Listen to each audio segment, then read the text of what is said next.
ਸਤਿ ਸ਼੍ਰੀ ਅਕਾਲ। ਤੁਸੀਂ ਵੇਖ ਰਹੇ ਹੋ ਪੰਜਾਬ ਮੇਲ USA TV। ਪੰਜਾਬ ਫੋਕਸ ਦੇ ਵਿੱਚ ਸਵਾਗਤ। ਮੈਂ ਹਾਂ ਸੰਜੀਵ ਯਸ਼ ਖੰਨਾ। ਮੇਰੇ ਨਾਲ ਸਟੂਡੀਓਸ ਦੇ ਵਿੱਚ ਮੌਜੂਦ ਨੇ ਬਲਕਾਰ ਸਿੰਘ ਜੀ। ਜੀ ਬਲਕਾਰ ਜੀ, ਫਰਮਾਓ। ਸਾਰੇ ਚੱਲੇ ਨੇ ਅਮਰੀਕਾ, ਹੂੰ ਕਾਲਜ ਹੋ ਗਏ ਖਾਲੀ। ਆ ਚੱਲੇ ਲੋਕ ਕੈਨੇਡਾ, ਸਹੀ ਗੱਲ। ਕਾਲਜ ਹੋ ਗਏ। ਪੰਜਾਬ ਹੋ ਗਿਆ ਖਾਲੀ। ਹੂੰ ਹੁਣ ਦੱਸੋ, ਇੱਥੇ ਤਾਂ ਆਪਾਂ ਦੋਵੇਂ ਰਹਿ ਗਏ ਹਾਂ। ਵਾਕਿਆ ਹੋਰ ਵੀ ਬਹੁਤ ਜਾਣੇ ਨੇ। ਇਹੋ ਗੱਲ ਮਜ਼ਾਕ ਦੋਵੇਂ ਰਹਿ ਕਰ ਗਏ। ਰਹੇ ਹਾਂ। ਮੈਂ ਤੇ ਤੂੰ ਇਕੱਲੇ ਜਾਂਦੇ, ਮੈਂ ਤੇ ਤੂੰ ਦੋਵੇਂ ਇਕੱਲੇ। ਇਹ ਗੱਲ ਆ। ਸੋ ਇਹ ਹੁਣ ਕੀ ਵਾਪਰੂ ਅੱਗੇ ਪਾਣਾ, ਕਿਉਂਕਿ ਮਾਨ ਸਾਹਿਬ ਕਹਿੰਦੇ ਨੇ ਰੰਗਲਾ ਪੰਜਾਬ ਬਣਾਉਣਾ ਹੈ ਤੇ ਨੌਜਵਾਨ ਪੀੜ੍ਹੀ ਚਲੀ ਗਈ ਉੱਥੇ, ਤੇ ਫਿਰ ਰੰਗੀਨੀਆਂ ਕਿੱਥੋਂ ਆਉਣਗੀਆਂ ਪੰਜਾਬ ਦੇ ਵਿੱਚ। ਵੈਸੇ ਜਿਹੜੀ ਇਸ ਵੇਲੇ ਪੂਰੇ ਵਿਸ਼ਵ ਦੀ ਇਸ ਵੇਲੇ ਰਿਪੋਰਟ ਜਿਹੜੀ ਹੈਗੀ ਆ 1 ਕਰੋੜ ਤੇ 80 ਲੱਖ ਜਿਹੜੇ ਹੈਗੇ ਆ ਇਸ ਤਰ੍ਹਾਂ ਬੱਚੇ ਹੀ ਗਏ ਜਿਹੜੇ ਪੜ੍ਹਨ ਲਈ ਗਏ ਆ। ਖਾਸ ਕਰਕੇ ਅਮਰੀਕਾ, ਕੈਨੇਡਾ, ਨਿਊਜ਼ੀਲੈਂਡ ਔਰ ਬ੍ਰਿਟੇਨ, ਉਹਦੇ 'ਚ ਆਕਸਫੋਰਡ ਯੂਨੀਵਰਸਿਟੀ ਜਿਹੜੀ ਅਸੀਂ ਪਹਿਲਾਂ ਉੱਥੇ ਵੀ ਪੜ੍ਹਨ ਲਈ ਜਾਂਦੇ ਸੀ। ਪਰ ਇਸ ਵੇਲੇ ਐਸੀ ਮਾਰ ਵਗੀ ਹੈ ਪੰਜਾਬ ਦੇ ਲਈ ਕਿ ਕਾਲਜ ਖਾਲੀ, ਯੂਨੀਵਰਸਿਟੀਆਂ ਖਾਲੀ, ਤੇ ਕੋਈ ਵੀ ਜਿਹੜੀ ਅਗਲੇ ਐਡਮਿਸ਼ਨ ਨਹੀਂ ਹੋ ਰਹੇ। ਔਰ ਜੇ ਐਡਮਿਸ਼ਨ ਹੋ ਰਿਹਾ ਤੇ 1 ਸਾਲ ਦਾ ਜਿਹੜਾ ਡਿਪਲੋਮਾ ਉਹਦੇ ਲਈ ਹੈਗਾ। ਬੱਚਿਆਂ ਨੇ ਐਡਮਿਸ਼ਨ ਲੈ ਲਿਆ, ਉਸ ਤੋਂ ਬਾਅਦ ਉੱਧਰ ਵੀਜ਼ਾ ਲਾਤਾ, ਆਪਣਾ ਸਟੱਡੀ ਵੀਜ਼ਾ। ਉਹ ਉਡੀਕਦੇ ਆ ਕਿ ਵੀਜ਼ਾ ਜਦੋਂ ਆ ਗਿਆ drop out, leave it study, ਛੱਡ ਕੇ ਚਲੇ ਜਾਂਦੇ ਆ। ਉਸੇ ਤਰ੍ਹਾਂ ਦੇ ਜਿਹੜੇ ਹੈਗੇ ਆ ਕਿਸਾਨ, ਜ਼ਮੀਨਾਂ ਗਹਿਣੇ ਪਾ ਰਹੇ ਆ, ਪਲਾਟ ਵੇਚ ਰਹੇ ਆ, ਪ੍ਰਾਪਰਟੀ ਜਿਹੜੀ ਉਹਨਾਂ ਕੋਲ ਪਈ ਆ ਵੇਚੀ ਜਾ ਰਹੇ ਆ। ਔਰ ਆਉਣ ਵਾਲੇ ਸਮੇਂ 'ਚ ਜਿਹੜੀ ਪ੍ਰਾਪਰਟੀ ਹੈ, ਖੇਤੀਬਾੜੀ ਹੈ, ਇਹ ਪਤਾ ਕਿਹਨਾਂ ਕੋਲ ਮਾਈਗ੍ਰੇਟਰ ਲੇਬਰ ਆ, ਜਿਹੜੀ ਬਿਹਾਰ, ਯੂਪੀ, ਮੱਧ ਪ੍ਰਦੇਸ਼ ਤੇ ਬੰਗਲਾਦੇਸ਼ ਤੋਂ ਆ ਰਹੇ ਲੋਕ। ਉਹੋ ਹੀ ਆ। ਜੇ ਤੁਸੀਂ ਪਿੰਡਾਂ ਦਾ ਕਿਤੇ ਸਰਵੇ ਕਰੋ ਜਾ ਕੇ, ਕਿਸੇ ਪਿੰਡ ਦਾ ਦੂਜਾ ਪਿੰਡ ਦਾ ਰਾਹ ਲੱਭਣਾ ਤੁਸੀਂ ਪੁੱਛੋਗੇ ਤਾਂ ਅਗਲੇ ਪਾਸੇ ਤੁਹਾਨੂੰ ਜਿਹੜਾ ਹੈਗਾ ਦੂਸਰਾ ਆਏਗਾ ਬੰਦਾ ਬਿਹਾਰ ਦਾ, ਯੂਪੀ ਦਾ, ਉਹਨੂੰ ਪੁੱਛੋਗੇ ਰਾਹ, ਉਹ ਤੁਹਾਨੂੰ ਹਿੰਦੀ 'ਚ ਦੱਸੂਗਾ ਜਾਂ ਉੱਧਰ ਭਾਸ਼ਾ ਵਿੱਚ ਹੋਊਗਾ। ਨੇਪਾਲੀ ਮੁੰਡੇ ਵੀ ਉੱਧਰ ਤੁਰੇ ਫਿਰਦੇ ਆ ਜਿਹੜੇ ਕੁਕਿੰਗ ਕਰਦੇ ਆ। ਔਰ ਇਹ ਪੰਜਾਬ ਦੀ ਇਸ ਵੇਲੇ ਹਾਲਤ ਹੋ ਗਈ ਆ, ਕਿਉਂਕਿ ਅਸੀਂ ਚਲੇ ਗਏ ਬਾਹਰ ਤੇ ਬਾਹਰਲੇ ਸੂਬਿਆਂ ਵਾਲੇ ਆ ਗਏ ਪੰਜਾਬ 'ਚ। ਆਉਣ ਵਾਲੇ ਸਮੇਂ 'ਚ ਜੇ ਤੁਸੀਂ ਕਹੋਗੇ ਤਾਂ ਮੈਂ ਕਹਾਂ ਕਿ ਅਤਕਥਨੀ ਨਹੀਂ ਹੋਊਗਾ। ਆਉਣ ਵਾਲਾ ਮੁੱਖ ਮੰਤਰੀ ਵੀ ਪੰਜਾਬ ਦਾ ਨਹੀਂ ਹੋਊਗਾ, ਬਾਹਰੋਂ ਹੋਊਗਾ। ਕਾਉਂਸਲਰ ਅੱਜ ਕੱਲ੍ਹ ਬਣ ਗਏ ਆ, ਉਹ ਬਣ ਗਿਆ, ਮੇਅਰ ਬਣ ਰਹੇ ਆ, ਬੜਾ ਕੁਝ ਹੋ ਰਿਹਾ। ਪਿੰਡਾਂ ਦੇ ਪਿੰਡ ਉਹਨਾਂ ਦੇ ਵਸ ਗਏ। ਪਰ ਇਸ ਵੇਲੇ ਜਿਹੜੀ ਯੂਨੀਵਰਸਿਟੀ ਦੀ ਤਾਂ ਕਾਲਜ ਦੀ ਹੈਗੀ ਆ, ਜਿਹੜਾ ਨਕੋਦਰ ਦਾ ਨੈਸ਼ਨਲ ਕਾਲਜ ਨਕੋਦਰ ਆ, ਉਹਦੇ ਵਿੱਚ ਦੱਸਿਆ ਗਿਆ ਕਿ ਪਹਿਲਾਂ 1500 ਮੁੰਡਾ ਦਾ ਹੈ ਅਤੇ ਹੁਣ 500 ਮੁੰਡਾ ਆਉਂਦਾ ਵਾ MA ਜਿਹੜਾ ਮਾਸਟਰ ਡਿਗਰੀ ਵਿੱਚ। ਅਤੇ ਉਹਦੇ ਬਾਅਦ ਜਿਹੜੇ ਗ੍ਰੈਜੂਏਸ਼ਨ ਆ ਉਹਦੇ ਵਿੱਚ ਸਾਰੇ 250 ਮੁੰਡਾ ਆਉਂਦਾ। ਔਰ ਉਹਦੇ ਵਿੱਚ ਟੀਚਰਾਂ ਦੀਆਂ ਅਤੇ ਅਧਿਆਪਕਾਂ ਦੀਆਂ ਡਿਊਟੀਆਂ ਲਾਤੀਆਂ, ਲੈਕਚਰਾਰ ਦੀਆਂ, ਕਿ ਤੁਸੀਂ ਲਿਆਓਗੇ ਮੁੰਡਿਆਂ ਨੂੰ ਲੱਭ ਕੇ, ਕੁੜੀਆਂ ਨੂੰ ਲੱਭ ਕੇ ਤੁਸੀਂ ਲਿਆਓਗੇ ਪੜ੍ਹਨ ਲਈ, ਫਿਰ ਤੁਹਾਨੂੰ ਇੱਥੇ ਜੋਬ ਮਿਲੂਗੀ। ਇਹ ਇਸ ਵੇਲੇ ਇਹ ਜਿਹੜੀ ਆ ਮੁਸ਼ਕਲਾਤ ਆ ਰਹੀ ਆ ਟੀਚਿੰਗ ਲਾਈਨ ਦੇ ਵਿੱਚ। ਇਸੇ ਤਰ੍ਹਾਂ ਹੀ ਗੁਰੂ ਨਾਨਕ ਯੂਨੀਵਰਸਿਟੀ ਵਿੱਚ ਇਹੀ ਹਾਲ ਹੋ ਗਿਆ। ਨਹੀਂ ਤਾਂ ਉੱਥੇ ਟੈਸਟ ਹੁੰਦੇ ਸੀ ਪਹਿਲਾਂ ਐਡਮਿਸ਼ਨ ਲਈ। ਪੰਜਾਬੀ ਯੂਨੀਵਰਸਿਟੀ ਪਟਿਆਲਾ ਵਿੱਚ ਤੁਸੀਂ ਇੰਟਰ ਕਰਨਾ ਜਾਂ ਜਾਣਾ ਆਉਣਾ, ਐਡਮਿਸ਼ਨ ਲੈਣਾ ਬਹੁਤ ਔਖਾ ਸੀਗਾ। ਇਹ ਇਕੱਲੀ ਯੂਨੀਵਰਸਿਟੀ ਹੈ ਜਿਹੜੀ ਲੈਂਗੁਏਜ ਦੇ ਨਾਂ 'ਤੇ ਬਣੀ ਹੈ, ਪੰਜਾਬੀ ਯੂਨੀਵਰਸਿਟੀ। ਨਹੀਂ ਤਾਂ ਕੋਈ ਵੀ ਦੁਨੀਆ 'ਚ ਇਸ ਤਰ੍ਹਾਂ ਦੀ ਨਹੀਂ ਹੈਗੀ। ਇਹ ਨੰਬਰ 2 'ਤੇ ਯੂਨੀਵਰਸਿਟੀ ਆ ਔਰ ਦੂਸਰੀ ਫਰਾਂਸ ਦੀ ਆ। ਔਰ ਇਸੇ ਤਰ੍ਹਾਂ ਦੀਆਂ ਕਈ ਕਹਾਣੀਆਂ ਜਿਹੜੀਆਂ ਹੁਣ ਬਣ ਗਈਆਂ। ਜਦੋਂ ਪੰਜਾਬ ਦੇ ਅਸੀਂ ਚਾਹੁੰਦੇ ਵੀ ਬੜੀ ਪੜ੍ਹਾਈ ਹੋ ਰਹੀ ਆ, ਇਸ ਕਰਕੇ ਹੋ ਰਹੀ ਹੈ। ਇਹਦੇ ਵਿੱਚ ਜਿਹੜੀ ਲੋਕ ਜਾ ਰਹੇ ਆ, ਹੁਣ ਜੇ ਪੰਜਾਬੀ 'ਚ ਕਹੋ ਤਾਂ ਆਂਦੇ ਕੁਰਬਲ ਕਰਦੇ ਲੋਕ ਉੱਥੇ ਚੱਲ ਜਾਂਦੀਆਂ, ਡਾਰਾਂ ਹੀ ਮੁੰਡੇ ਪਹੁੰਚ ਰਹੇ ਉੱਥੇ। ਕੀ ਕਰਨ ਮੁੰਡੇ ਤੇ? ਇੱਕ ਤਾਂ ਇੱਥੇ ਨਸ਼ੇ ਤੋਂ ਬਚਾਉਣ ਲਈ ਮਾਂ ਪਿਓ ਭਜਾ ਰਿਹਾ, ਉੱਥੋਂ ਬਚਾਓ, ਬਚ ਜਾਓਗੇ। 1-2 ਨੰਬਰ 'ਤੇ ਇਹ ਹੋ ਗਿਆ ਕਿ ਨੌਕਰੀ ਕੋਈ ਨਹੀਂ, ਬੇਰੁਜ਼ਗਾਰੀ ਹੈ। ਤੀਜਾ ਨੰਬਰ ਇਹ ਹੈਗਾ ਕਿ ਬੱਚੇ ਜਿਹੜੇ ਆ ਉਹਨਾਂ ਨੂੰ ਵੀ ਇੱਕ ਹੋੜ ਲੱਗ ਗਈ ਆ। ਉਹ ਕਹਿੰਦੇ ਚਲੋ ਜੀ, ਜਦੋਂ +2 ਹੁੰਦੀ ਆ ਭੱਜੋ ਬਾਹਰ ਨੂੰ। ਉਹ ਜ਼ਮਾਨਾ ਸੀ ਜਦੋਂ ਜਨਰਲ, ਕਰਨਲ, IPS, IAS ਸਾਰੇ ਪਿੰਡਾਂ 'ਚ ਮੁੰਡੇ ਪੜ੍ਹ ਕੇ ਸਕੂਲਾਂ 'ਚ ਜਾਂਦੇ। ਹੁਣ ਪੜ੍ਹਾਈ ਤਾਂ ਹੋ ਗਈ ਵਧੀਆ, ਇੰਗਲਿਸ਼ ਜਿਹੜੀ ਹੈਗੀ ਹੈ ਸ਼ਹਿਰਾਂ 'ਚ ਜ਼ਿਆਦਾ ਆ ਗਈ ਆ, ਕਿਉਂਕਿ ਇੱਥੇ ਕਨਵਰਟ ਸਕੂਲ ਜ਼ਿਆਦਾ ਹੈਗੇ ਆ। ਜੇ ਆਈਲੈਟਸ ਕਰਦੇ ਆ ਤਾਂ ਪਿੰਡਾਂ ਦੇ ਮੁੰਡੇ ਫਿਰ ਪਿੱਛੇ ਰਹਿ ਜਾਂਦੇ ਆ। ਉਹਨਾਂ ਕੋਲ ਬੜੇ ਹੋਰ ਤਰ੍ਹਾਂ ਦੇ ਮਜ਼ਬੂਤ ਇਰਾਦੇ ਹੈਗੇ ਆ। ਉਹ ਕਈ ਤਰ੍ਹਾਂ ਦਾ ਪੈਸਾ ਧੇਲਾ ਪਾ ਲਾ ਕੇ ਸਾਰਾ ਕੁਝ, ਸਟੱਡੀ ਵੀਜ਼ਾ ਲੈ ਕੇ ਉੱਧਰੋਂ ਦੀ ਨਾ ਤਾਂ ਵਿਜ਼ਟਰ ਵੀਜ਼ਾ ਲੈ ਕੇ ਬਾਹਰ ਚਲੇ ਗਿਆ। ਅਤੇ ਪੰਜਾਬ ਹੋ ਗਿਆ ਸਹੀ ਮਾਇਨੇ 'ਚ ਖਾਲੀ, ਜ਼ਮਾਨੀ ਚਲੇ ਗਈ ਹੈ ਬਾਹਰ। ਫਿਰ ਜਿਹੜੇ ਬੰਦੇ ਆਰਟ ਗੇਨਿੰਗ ਹੈਗੇ ਆ, ਜਿਹੜੇ ਬੱਚੇ ਜਿਨ੍ਹਾਂ ਕੋਲ ਆਰਟ ਹੈਗਾ, ਜਿਹੜੀ ਪ੍ਰੋਫੈਸ਼ਨਲ ਐਜੂਕੇਸ਼ਨ ਲਈ, ਉਹ ਵੀ ਗਏ। ਇੰਜੀਨੀਅਰ, ਡਾਕਟਰ, ਟੀਚਰ, ਅਤੇ ਇਹਦੇ ਵਿੱਚ ਬਾਕੀ ਜਿਹੜੇ ਹੈਗੇ ਆ ਨਾਲ ਦੇ ਜਿਹੜੇ ਕੰਮ ਕਰਨ ਵਾਲੇ, ਜਿਹਦੇ 'ਚ ਸੈਨੇਟਰੀ ਦਾ ਕੰਮ ਕਰਨ ਵਾਲੇ, ਉਹ ਵੀ ਮੁੰਡੇ ਬਾਹਰ ਚਲੇ ਗਏ। ਪਰ ਇੱਥੇ ਲੱਭਦਾ ਕੋਈ ਨਹੀਂ। ਜੇ ਅਸੀਂ ਇਮਾਰਤ ਬਣਾਉਣੀ ਆ, ਇੱਟਾਂ ਵਾਲਾ ਸਾਡਾ ਬੰਦਾ ਨਹੀਂ, ਬਾਹਰ ਦਾ ਹੈਗਾ। ਠੇਕੇਦਾਰ ਬਾਹਰ ਦਾ ਹੈਗਾ, ਸੈਨੇਟਰੀ ਦਾ ਬਾਹਰ ਦਾ ਹੈਗਾ। ਜੇ ਅਸੀਂ ਮਾਰਬਲ ਲਾਉਣਾ, ਸਾਡਾ ਬੰਦਾ ਕੋਈ ਨਹੀਂ, ਮਾਰਬਲ ਲਾਉਣ ਵਾਲੇ ਉਹ ਹੈਗੇ। ਅਸੀਂ ਦੁਬਈ 'ਚ ਬੈਠੇ ਹਾਂ, ਅਸੀਂ ਕੈਨੇਡਾ 'ਚ ਬੈਠੇ ਹਾਂ, ਅਸੀਂ ਅਮਰੀਕਾ 'ਚ ਬੈਠੇ ਹਾਂ, ਅਸੀਂ ਨਿਊਜ਼ੀਲੈਂਡ 'ਚ ਬੈਠੇ ਹਾਂ, ਬ੍ਰਿਟੇਨ 'ਚ ਬੈਠੇ ਹਾਂ। ਪੰਜਾਬ 'ਚ ਨਹੀਂ ਅਸੀਂ ਹੈਗੇ। ਪੰਜਾਬ 'ਚ ਅਸੀਂ ਉਦੋਂ ਆਉਂਦੇ ਜਦੋਂ ਡਾਲਰ ਕਮਾ ਕੇ ਆਉਂਦੇ ਹਾਂ। ਔਰ ਇਹਦੇ ਵਿੱਚ ਕਈ ਊਣਤਾਈਆਂ ਆ ਗਈਆਂ। ਕਈ ਕੁੜੀਆਂ ਜਿਹੜੀਆਂ ਆਈਲੈਟਸ ਕਰਕੇ ਫਿਰ ਆਫਰ ਆ ਰਹੀ ਹੈ, ਅਖਬਾਰ ਪੜ੍ਹ ਕੇ ਵੇਖੋ, ਉਹ 'ਚ ਲਿਖਿਆ ਹੁੰਦਾ ਖਰਚਾ ਕਰਨ ਵਾਲਾ ਮੁੰਡਾ ਲੱਭੇ। ਅਤੇ ਮੇਰੇ ਇਹਨੇ ਪੁਆਇੰਟ ਆ ਗਏ ਆ। ਮੈਂ 7.5 ਬੈਂਡ ਨਾਲ ਅੱਗੇ ਆ ਗਈ ਹਾਂ, ਮੈਂ 8 ਬੈਂਡ ਨਾਲ ਆ ਗਈ ਹਾਂ। ਉਹਦੇ ਨਾਲ ਇੱਥੇ ਕੋਰਟ ਮੈਰਿਜ ਹੁੰਦੀ ਹੈ, ਮੁੜ ਕੇ ਕੁੜੀ ਲੱਭਦੀ ਨਹੀਂ ਉੱਥੇ। ਏਅਰਪੋਰਟ ਤੋਂ ਬਾਏ ਕਰਕੇ has gone to the wind, ਉਹ ਲੱਭਦੀ ਨਹੀਂ ਕੁੜੀ। ਇਸੇ ਤਰ੍ਹਾਂ ਦੇ ਜਿਹੜੇ ਹੁਣ ਨਵੇਂ ਕਨਸੈਪਟ ਆ ਗਏ ਆ, ਮਾਪੇ ਵਿਚਾਰੇ ਚਿੰਤਾਗ੍ਰਸਤ ਹੋ ਗਏ ਆ, ਬਿਮਾਰ ਹੋ ਰਹੇ ਆ, ਬੁੜੇ ਹੋ ਰਹੇ ਆ, ਮੁੰਡੇ ਉਧਰ ਐਸ਼ ਕਰ ਰਹੇ ਆ। ਇਹ ਇੱਕ ਟ੍ਰੈਂਡ ਹੁੰਦਾ ਜਿਹੜਾ ਸਿਰਫ ਪੰਜਾਬ 'ਚ ਹੀ ਹੈ। ਜੇ ਮੈਂ ਗੱਲ ਕਹਾਂ ਤਾਂ 700 ਮੁੰਡਾ ਜਿਹੜਾ ਉੱਥੇ ਬਚਿਆ ਪਿਆ ਇਸ ਵੇਲੇ, ਉਹਨਾਂ ਨੇ ਕੋਰਟ ਨੇ ਕਹਿ ਦਿੱਤਾ ਕਿ ਨਹੀਂ ਇਹਨਾਂ ਦਾ ਤਬਦੀਸ਼ ਕਰਾਂਗੇ, ਪੜਤਾਲ ਕਰਨ ਤੋਂ ਬਾਅਦ ਫਿਰ ਇਹਨਾਂ 'ਤੇ ਕਰਾਂਗੇ, ਅਜੇ ਸਟੇ ਹੈ ਇਹਨਾਂ ਦਾ। ਔਰ ਉਹ ਮੁੰਡੇ ਤੇ ਉਦੋਂ ਬਾਅਦ ਜਿਹੜੇ ਮੁੰਡੇ ਗਏ ਆ, ਮੋਹਰੀ ਪੰਜਾਬ ਹੀ ਸਭ ਤੋਂ ਵੱਧ ਪੰਜਾਬ ਦੇ ਆ। ਹੁਣ ਉੱਥੇ ਬਿੱਲੀ ਛੱਗੀ ਹੈ ਕਿ ਬਿਹਾਰ, ਯੂਪੀ, ਮਦਰਾਸ, ਕਿਸੇ ਪਾਸੇ ਮੁੰਡੇ ਨਹੀਂ ਹੈਗੇ, ਕੇਰਲਾ 'ਚ ਮੁੰਡੇ ਹੈਗੇ ਆ, ਪੰਜਾਬ ਹੀ ਅੱਗੇ ਹੁੰਦਾ। ਔਰ ਪੰਜਾਬ ਦੀ ਕਿੰਨੀ ਆਬਾਦੀ ਹੈ? 3 ਕਰੋੜ। ਤੇ 3 ਕਰੋੜ ਤੋਂ ਅੱਗੇ ਜਿਹੜਾ ਹੈਗਾ ਹੁਣ 4 ਕਰੋੜ ਤੇ ਕੈਨੇਡਾ ਹੀ ਹੋ ਗਿਆ, ਤੇ ਬਾਕੀ ਲੋਕਾਂ ਦੀ ਗਿਣਤੀ ਕਿੱਥੇ ਹੈਗੀ? ਉਹ ਸਾਰੇ ਦੇਸ਼ ਦੀ ਇੰਨੀ ਆਬਾਦੀ ਹੈ। ਤਾਂ ਅਸੀਂ ਆਪਣੀ ਆਬਾਦੀ, ਆਪਣਾ ਜਵਾਨ ਮੁੰਡੇ ਆ ਤੇ ਅਸੀਂ ਆਪਣੇ ਜਵਾਨ ਕੁੜੀਆਂ ਬਾਹਰ ਭੇਜਤੀਆਂ। ਇੱਕ ਜ਼ਮਾਨਾ ਸੀਗਾ, ਮੈਨੂੰ ਪਤਾ ਹੈ ਕਿ ਕੋਈ ਟਾਈਮ ਤੇ ਜਿਹੜੇ ਮਾਂ ਪਿਓ ਸੀਗਾ ਬਾਹਰਲੇ ਸਕੂਲ 'ਚ ਕੁੜੀ ਨੂੰ ਭੇਜਦੇ ਨਹੀਂ ਸੀ ਪੜ੍ਹਨ ਲਈ, ਕਿਉਂ ਆਂਦੇ ਸੀ ਕੁੜੀ ਜਵਾਨ ਹੋ ਗਈ ਆ, ਲੋਕਾਂ ਦੀਆਂ ਅੱਖਾਂ ਇਹਦੇ ਤੇ ਆਉਣਗੀਆਂ, ਜਵਾਨ ਹੋ ਗਈ, ਮਟਿਆਰ ਹੋ ਗਈ ਆ। ਧੀਆਂ ਦਾ ਤੇ ਧਰੀਕਾਂ ਦਾ ਵਧਣਾ ਕੋਈ ਪਤਾ ਨਹੀਂ ਲੱਗਦਾ ਕਦੋਂ ਵੱਧ ਜਾਂਦੀਆਂ। ਫਿਰ ਇਹਨਾਂ ਦਾ ਵਿਆਹ ਕਰੋ ਜੀ, ਵਿਆਹ ਕਰ ਦਿੰਦੇ ਸੀ 18 ਸਾਲ ਤੋਂ ਬਾਅਦ। ਹੁਣ ਕੁੜੀਆਂ ਕੈਨੇਡਾ ਜਾ ਰਹੀਆਂ, ਕੈਨੇਡਾ ਤੋਂ ਬਾਅਦ ਟੋਰਾਂਟੋ ਪੜ੍ਹ ਰਹੀਆਂ, ਹੈ ਨਾ, ਉਸ ਤੋਂ ਬਾਅਦ ਫਿਰ ਵੈਨਕੂਵਰ ਪੜ੍ਹ ਰਹੀਆਂ, ਉਹ ਕਿਹੜੀ ਦੂਰ ਅਮਰੀਕਾ 'ਚ ਵਾਸ਼ਿੰਗਟਨ ਜਾ ਕੇ ਪੜ੍ਹ ਰਹੀਆਂ, ਹੈ ਨਾ, ਫਲੋਰੀਡਾ ਪੜ੍ਹ ਰਹੀਆਂ, ਕਈ ਜਗ੍ਹਾ 'ਤੇ ਪੜ੍ਹ ਰਹੀਆਂ। ਉਹ ਜ਼ਮਾਨਾ ਸੀ ਜਦੋਂ ਨਹੀਂ ਸੀ ਭੇਜਦੇ, ਪਰ ਅੱਜ ਵੀ ਜੇ ਅਸੀਂ ਭੇਜਦੇ ਹਾਂ, ਪਰ ਅਸੀਂ ਪਰੰਪਰਾ ਤੋਂ ਉਲਟ ਭੇਜ ਰਹੇ ਹਾਂ। ਮਾਂ ਪਿਓ ਤੰਗ ਹੀ ਹੈਗੇ, ਕੁੜੀਆਂ ਲੱਭਦੀਆਂ ਨਹੀਂ ਮੁੜ ਕੇ, ਜੇ ਹੈਗੀ ਤਾਂ ਆਪਣੇ ਤਰੀਕੇ ਨਾਲ ਵਿਆਹ ਕਰਾ ਲੈਂਦੀਆਂ। ਫਿਰ ਉਹ ਲੋਕ ਸ਼ਰਮ ਦੇ ਮਾਰੇ ਨਹੀਂ ਦੱਸਦੇ। ਇਹ ਹੈਗਾ ਜਦੋਂ ਤੁਸੀਂ ਪਿੰਡ ਦੇ ਸਕੂਲ ਤੋਂ ਬਾਹਰ ਪੜ੍ਹਦੇ ਜੇ, ਤੁਸੀਂ ਓਪਨ ਹੋ ਜਾਂਦੇ ਜੀ, ਉਹ ਕਾਲਜ 'ਚ ਜਾਂਦੇ ਜੇ ਹੋਰ ਓਪਨ ਹੋ ਜਾਂਦੇ ਜੇ, ਉਦੋਂ ਬਾਅਦ ਯੂਨੀਵਰਸਿਟੀ ਜਾਂਦੇ ਤਾਂ ਹੋਰ ਖਿੜ ਜਾਂਦੇ ਜੇ। ਇਹ ਹੈਗਾ ਪਿੰਡ ਤੋਂ ਬਾਹਰ, ਪਿੰਡ ਦੀ ਸ਼ਰਮ, ਹਿਆ, ਕਈ ਕੁਝ ਚੀਜ਼ਾਂ ਹੁੰਦੀਆਂ, ਤਾਏ ਚਾਚੇ ਬਾਹਰ ਹੁੰਦੇ ਆ। ਜਵਾਨੀ 'ਚ ਬੱਚਿਆਂ ਨੂੰ ਸੰਭਾਲਣਾ ਬਹੁਤ ਔਖਾ ਹੁੰਦਾ, ਪਰ ਹੁਣ ਨਹੀਂ ਸੰਭਾਲ ਰਹੇ, ਔਖਾ ਗਿਆ। ਇਹ ਔਖੀਆਂ ਪੈੜਾਂ 'ਤੇ ਪਹੁੰਚ ਗਏ ਆ, ਔਖੀਆਂ ਰਾਹਾਂ 'ਤੇ ਚੱਲ ਗਏ ਆ, ਸਿਰਫ ਡਾਲਰ ਕਮਾਉਣ ਲਈ, PR ਲੈਣ ਲਈ, ਉੱਥੋਂ ਦੀ ਸਟੱਡੀ ਵੀਜ਼ੇ ਲੈਣ ਲਈ। ਪਰ ਇਹ ਇੱਕ ਦਿਨ ਵਾਪਸ ਮੁੜਨਗੇ, ਸਾਰਾ ਕੁਝ ਪੰਜਾਬ ਦੀ ਧਰਤੀ ਨੂੰ ਮੁੜਨਾ ਹੀ ਪੈਣਾ ਇੱਕ ਨਾ ਇੱਕ ਦਿਨ।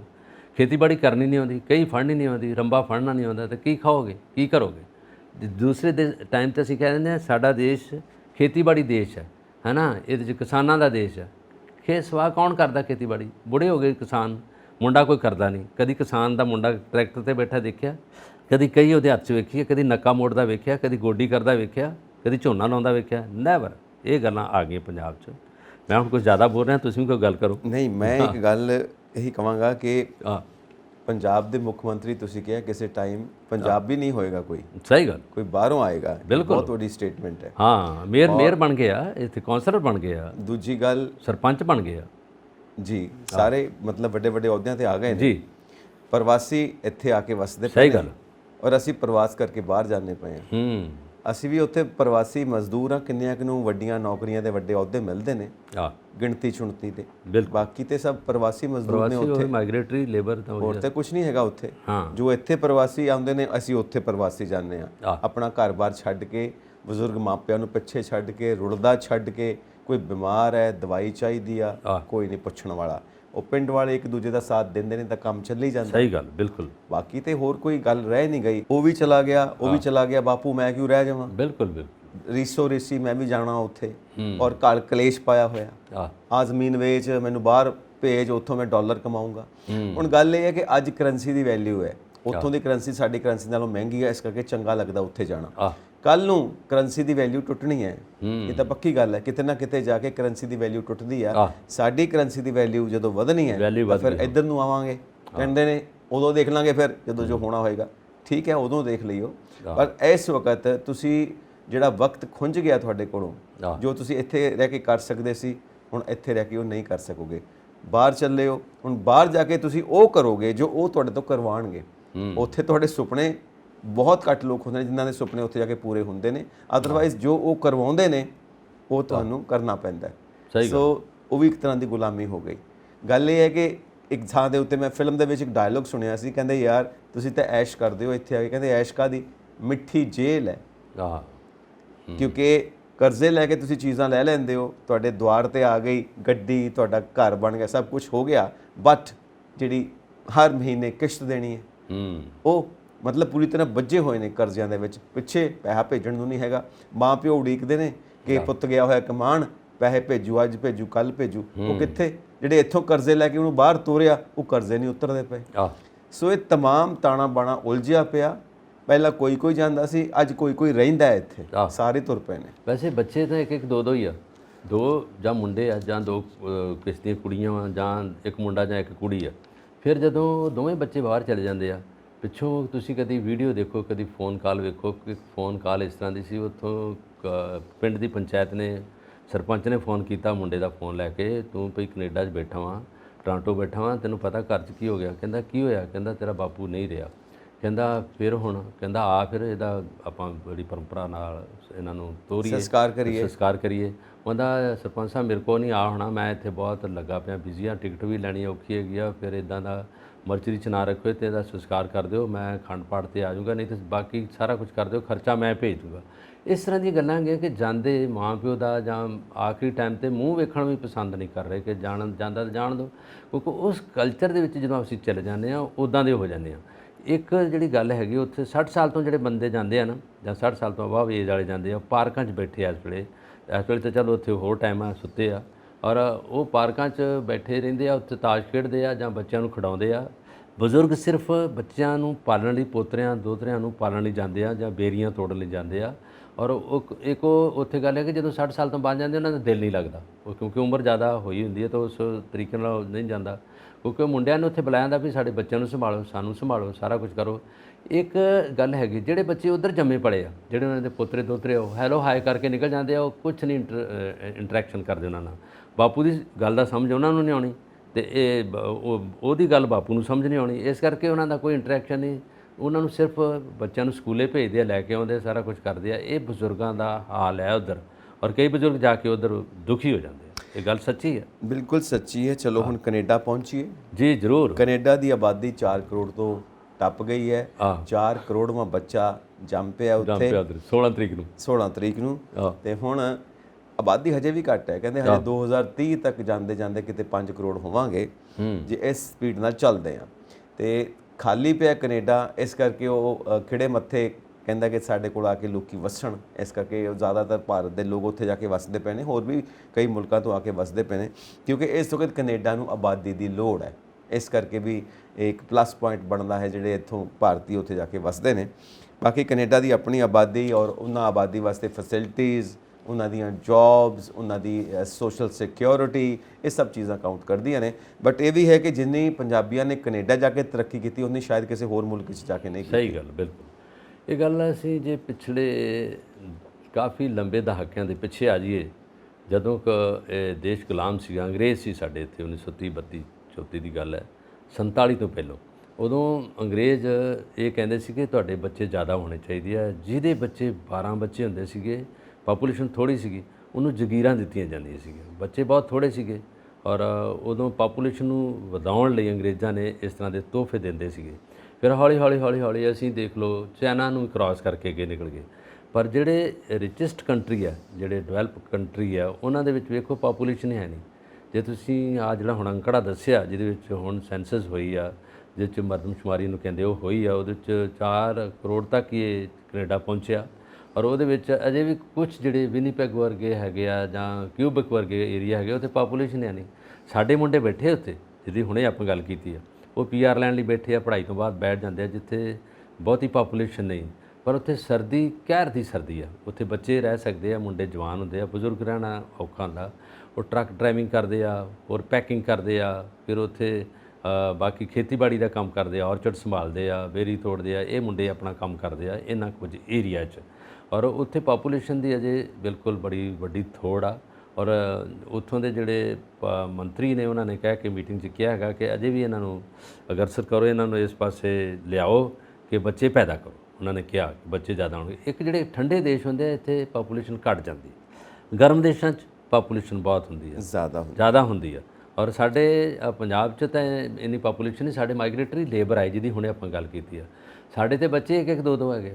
ਸਾਡੇ ਕੋਲ ਆਪਣੇ ਤਾਂ ਬੱਚੇ ਇੰਨੇ ਜ਼ਿਆਦਾ ਨਹੀਂ ਗਏ, ਪਰ ਇਹ ਲੋਕ ਬਾਹਰੋਂ ਆ ਕੇ ਫਿਰ ਅਸੀਂ 3 ਕਰੋੜ ਤੋਂ ਅਬਵ ਹੋ ਗਏ ਹਾਂ। ਅਸੀਂ ਸਿਰਫ ਇੱਕ ਕੈਨੇਡਾ ਹੀ ਵਸਾਤਾ ਪੰਜਾਬ 'ਚ, ਇੰਨੀ ਕੰਟਰੀ ਇੰਨਾ ਪਾਪੂਲੇਸ਼ਨ ਹੋ ਗਈ ਆ। ਪੰਜਾਬ 'ਚ ਇੰਗਲੈਂਡ ਵਸ ਰਿਹਾ, ਕੈਨੇਡਾ ਵਸ ਰਿਹਾ, ਫਿਰ ਅਸੀਂ ਬਾਹਰ ਜਾ ਰਹੇ ਹਾਂ। ਜੇ ਅਸੀਂ ਚਾਹੁੰਦੇ ਹਾਂ ਕਿ ਸਾਡੀ ਇੰਨੀ ਕਰੋੜ ਆਬਾਦੀ ਹੈਗੀ ਆ, ਅਸੀਂ ਬਾਹਰ ਵੀ ਬੈਠੇ ਹਾਂ, NRI ਦੇ ਤੌਰ 'ਤੇ ਬੈਠੇ। ਜੇ ਉਹ ਆ ਜਾਣਗੇ ਤਾਂ ਪਾਪੂਲੇਸ਼ਨ ਹੋਰ ਵੱਧ ਜੂਗੀ। ਅਜੇ ਉਹ ਜਿਹੜੇ NRI ਵੀਰ ਉਹ ਪਾਪੂਲੇਸ਼ਨ 'ਚ ਇਨਕਲੂਡ ਨਹੀਂ ਗਏ, ਉਹ NRI ਹੋ ਚੁੱਕੇ ਆ, ਜਿਹੜੇ ਸਿਟੀਜ਼ਨ ਨੇ ਉੱਥੋਂ ਦੇ, ਜਿਨ੍ਹਾਂ ਨੇ ਉੱਥੋਂ ਦੇ ਗ੍ਰੀਨ ਕਾਰਡ ਲਏ ਅਮਰੀਕਾ ਦੇ, ਜੋ ਆ ਗਏ ਤਾਂ ਹੋਰ ਅਸੀਂ ਵੱਧ ਜਾਵਾਂਗੇ, ਅਸੀਂ ਕਈ ਕੈਨੇਡਾ ਬਣਾ ਦਾਂਗੇ ਇਸ ਲਿਹਾਜ਼ ਨਾਲ ਕਿ ਸਾਡੇ ਕੋਲ ਬੰਗਲਾਦੇਸ਼ ਤੋਂ, ਨੇਪਾਲ ਤੋਂ, ਬਿਹਾਰ ਤੋਂ, ਮੱਧ ਪ੍ਰਦੇਸ਼ ਤੋਂ ਲੋਕ ਆ ਕੇ ਬਹਿ ਗਏ। ਪਿੰਡਾਂ ਦੇ ਪਿੰਡ ਇੱਥੇ ਬਣ ਗਏ ਆ ਔਰ ਸਾਰਾ ਕੁਛ ਹੈਗਾ, ਅਸੀਂ ਖਾਲੀ ਕਰਦੇ ਆ। ਜਿਸ ਤਰ੍ਹਾਂ ਅਸੀਂ ਗੱਲ ਕਰਦੇ ਆ ਪਿੰਡ ਰਮੀਦੀ ਹੈਗਾ ਹੈ ਨਾ, ਨਾਲ ਹੀ ਪਿੰਡ ਮੁੱਲਾਂਪੁਰਾ, ਨਾਲ ਹੋਰ ਪਿੰਡ ਹੈਗੇ ਆ ਫਗਵਾੜਾ ਵਾਲੇ, ਉਹਦੇ ਪਿੰਡ ਖਾਲੀ ਹੋ ਗਿਆ, ਪਿੰਡਾਂ 'ਚ ਬੰਦਾ ਹੀ ਕੋਈ ਹੈ ਨਹੀਂ। ਉੱਥੇ ਸਾਰੇ ਲੋਕ ਜਿਹੜੇ ਹੈਗੇ ਬਾਹਰ ਚਲੇ ਗਏ ਆ, ਉੱਥੇ ਇੱਕ ਦੋ ਬੰਦੇ ਰਹਿ ਗਏ ਆ ਅਤੇ ਉਹਨਾਂ ਦੇ ਘਰਾਂ 'ਚ ਰੁੱਖ ਉੱਗੇ ਆ, ਪਿੱਪਲ ਉੱਗੇ ਆ, ਅਤੇ ਘਰਾਂ ਨੂੰ ਸੰਭਾਲਦੇ ਕੌਣ ਹੈਗਾ? ਮਾਈਗ੍ਰੇਟਰੀ ਜਿਹੜੇ ਬਾਹਰੋਂ ਲੋਕ ਆਏ ਆ। ਔਰ ਇਸੇ ਤਰ੍ਹਾਂ ਦੀ ਜਿਹੜੀ ਜੇ ਵਿਥਿਆ ਚੱਲਦੀ ਰਹੀ ਤੇ ਮੇਰਾ ਖਿਆਲ ਹੈ ਪੰਜਾਬ ਤਾਂ ਉਹ ਜਿਹੜੀ ਆਪਾਂ ਅੱਗੇ ਗੱਲ ਕੀਤੀ ਸਾਰਾ ਖਾਲੀ ਹੋ ਜਾਊਗਾ। ਔਰ ਕੈਨੇਡਾ 'ਚ ਅਸੀਂ ਵਸ ਗਏ ਹਾਂ, ਕੈਨੇਡਾ ਇਸ ਵੇਲੇ 4 ਕਰੋੜ ਨੂੰ ਪਹੁੰਚ ਚੁੱਕਿਆ ਹੋਵੇਗਾ ਅਤੇ ਉੱਥੇ ਆਬਾਦੀ ਦੀ ਅਜੇ ਵੀ ਲੋੜ ਹੈਗੀ ਆ, ਕਿਉਂਕਿ ਦੇਸ਼ ਬਹੁਤ ਵੱਡੇ ਹੈਗੇ ਆ। ਜੇ ਅਸੀਂ ਰਸ਼ੀਆ ਨੂੰ ਕਹੀਏ ਕਿ ਰਸ਼ੀਆ 'ਚ ਆਬਾਦੀ ਹੋਰ ਵੱਜੇ ਅਤੇ ਉੱਥੇ ਦੇਸ਼ 'ਚ ਸੰਘਣਾ ਹੋ ਜਾਊਗਾ, ਉੱਥੇ ਕੁਛ ਨਹੀਂ ਹੈਗਾ, ਕੰਟਰੀ ਬਹੁਤ ਵੱਡਾ ਹੈਗਾ, ਖੇਤਰਫਲ ਬਹੁਤ ਜ਼ਿਆਦਾ ਹੈਗਾ। ਇਸੇ ਤਰ੍ਹਾਂ ਕੈਨੇਡਾ ਦਾ ਬਹੁਤ ਹੈਗਾ। ਅਸੀਂ ਕਹਿ ਦਿੰਦੇ ਹਾਂ ਮੈਂ ਯਾਰ ਕੈਨੇਡਾ ਰਹਿਣਾ, ਪਰ ਜਦੋਂ ਤੁਸੀਂ ਵੈਨਕੂਵਰ ਤੋਂ ਟੋਰਾਂਟੋ ਨੂੰ ਜਾਣਾ ਚਾਹੂਗਾ ਜਾਂ ਵੈਨਕੂਵਰ ਤੋਂ ਬ੍ਰਿਟਿਸ਼ ਕੋਲੰਬੀਆ ਤੋਂ ਤੁਸੀਂ ਓਟਵਾ ਜਾਣਾ ਪਊਗਾ ਤਾਂ ਤੁਸੀਂ ਬਾਈ ਏਅਰ ਜਾਓਗੇ, ਬਾਈ ਰੋਡ ਨਹੀਂ ਜਾਓਗੇ। ਇੰਨੇ ਦੂਰ ਲੋਕ ਬੈਠੇ, ਇੰਨੀ ਦੂਰ ਸਿਟੀ ਜਿਹੜੀ ਸਿਚੁਏਟਡ ਹੈ। ਇਹ ਗੱਲ ਹੈਗੀ। ਗੱਲ ਇਹ ਹੈ ਪੰਜਾਬ ਦੇ ਵਿੱਚ ਬਲਕਾਰ ਜੀ ਕਿ ਐਜੂਕੇਸ਼ਨ ਉਹਦੀ ਕਮੀ ਹੈ, ਉਹਦੀ ਘਾਟ ਹੈ, ਲੋਕ ਜਾਗਰੂਕ ਨਹੀਂ। ਠੀਕ ਹੈ ਨਾ, ਬੱਚੇ ਜੰਮਦੇ ਨੇ ਤਾਂ ਲਾਈਨਾਂ ਦੀਆਂ ਲਾਈਨਾਂ ਬੱਚੇ ਲਾ ਦੇਣਗੇ ਇੰਨੇ। ਮੈਂ ਹੁਣ ਇਹ ਸ਼ਬਦ ਇਸਤੇਮਾਲ ਕਰ ਰਿਹਾ, ਧੜਾ ਧੜ ਬੱਚੇ ਜੰਮਣਗੇ ਕਿਉਂਕਿ ਲੇਬਰ ਨੇ। ਉਹ ਕਹਿੰਦਾ ਜਿੰਨੇ ਬੱਚੇ ਹੋਣਗੇ ਉਨੀ ਕਮਾਈ ਜ਼ਿਆਦਾ ਹੋਏਗੀ। ਠੀਕ ਹੈ ਨਾ, ਮਤਲਬ ਲਾਈਨਾਂ ਦੀਆਂ ਲਾਈਨਾਂ ਬੱਚੇ ਜੰਮ ਕੇ ਰੱਖ ਦੇਣਗੇ। ਇਹ ਨਹੀਂ ਦੇਖਦੇ ਕਿ ਕਿੱਥੇ ਜਾ ਕੇ ਇਹਦਾ ਬੋਝ ਪੈਣਾ। ਪਰ ਉਹ ਅਕਲ ਨਹੀਂ। ਅਕਲ ਕਿਉਂ ਨਹੀਂ? ਕਿਉਂਕਿ ਉਨੀ ਪੜ੍ਹਾਈ ਨਹੀਂ। ਪੜ੍ਹਾਈ ਹੋਵੇ ਤੇ ਅਕਲ ਆਵੇ, ਪੜ੍ਹਾਈ ਹੋਵੇ ਤੇ ਜਾਗਰੂਕ ਹੋਣ, ਪੜ੍ਹਾਈ ਹੋਵੇ ਤੇ ਚਾਨਣ ਹੋਵੇ। ਇਲਿਟਰੇਸੀ ਹੈ ਔਰ ਇਲਿਟਰੇਸੀ ਕਰਕੇ ਬੱਚੇ ਜੰਮੀ ਜਾਂਦੇ ਨੇ, ਬੱਚੇ ਜੰਮੀ ਜਾਂਦੇ ਨੇ। ਕਿਸੇ ਦੀ ਨਿੱਕਰ ਨਹੀਂ ਹੈਗੀ, ਕਿਸੇ ਦੀ ਕਮੀਜ਼ ਨਹੀਂ ਹੈਗੀ, ਨੰਗੇ ਪੈਰੀ ਫਿਰਦੇ ਨੇ, ਨੰਗੇ ਪੈਰੀ ਤੁਰੇ ਜਾਂਦੇ ਔਰ ਗੰਦਗੀ 'ਚ ਰਹਿੰਦੇ ਨੇ। ਕਈ ਵਾਰ ਦੇਖੋ ਜਿਸ ਏਰੀਏ 'ਚ ਕੂੜਾ ਸੁੱਟਿਆ ਜਾਂਦਾ ਹੈ ਸ਼ਹਿਰ ਦਾ, ਉੱਥੇ ਝੌਂਪੜੀਆਂ ਬਣਾ ਕੇ ਰਹਿੰਦੇ ਪਏ ਨੇ ਔਰ ਬੱਚੇ 10-10 ਨੇ।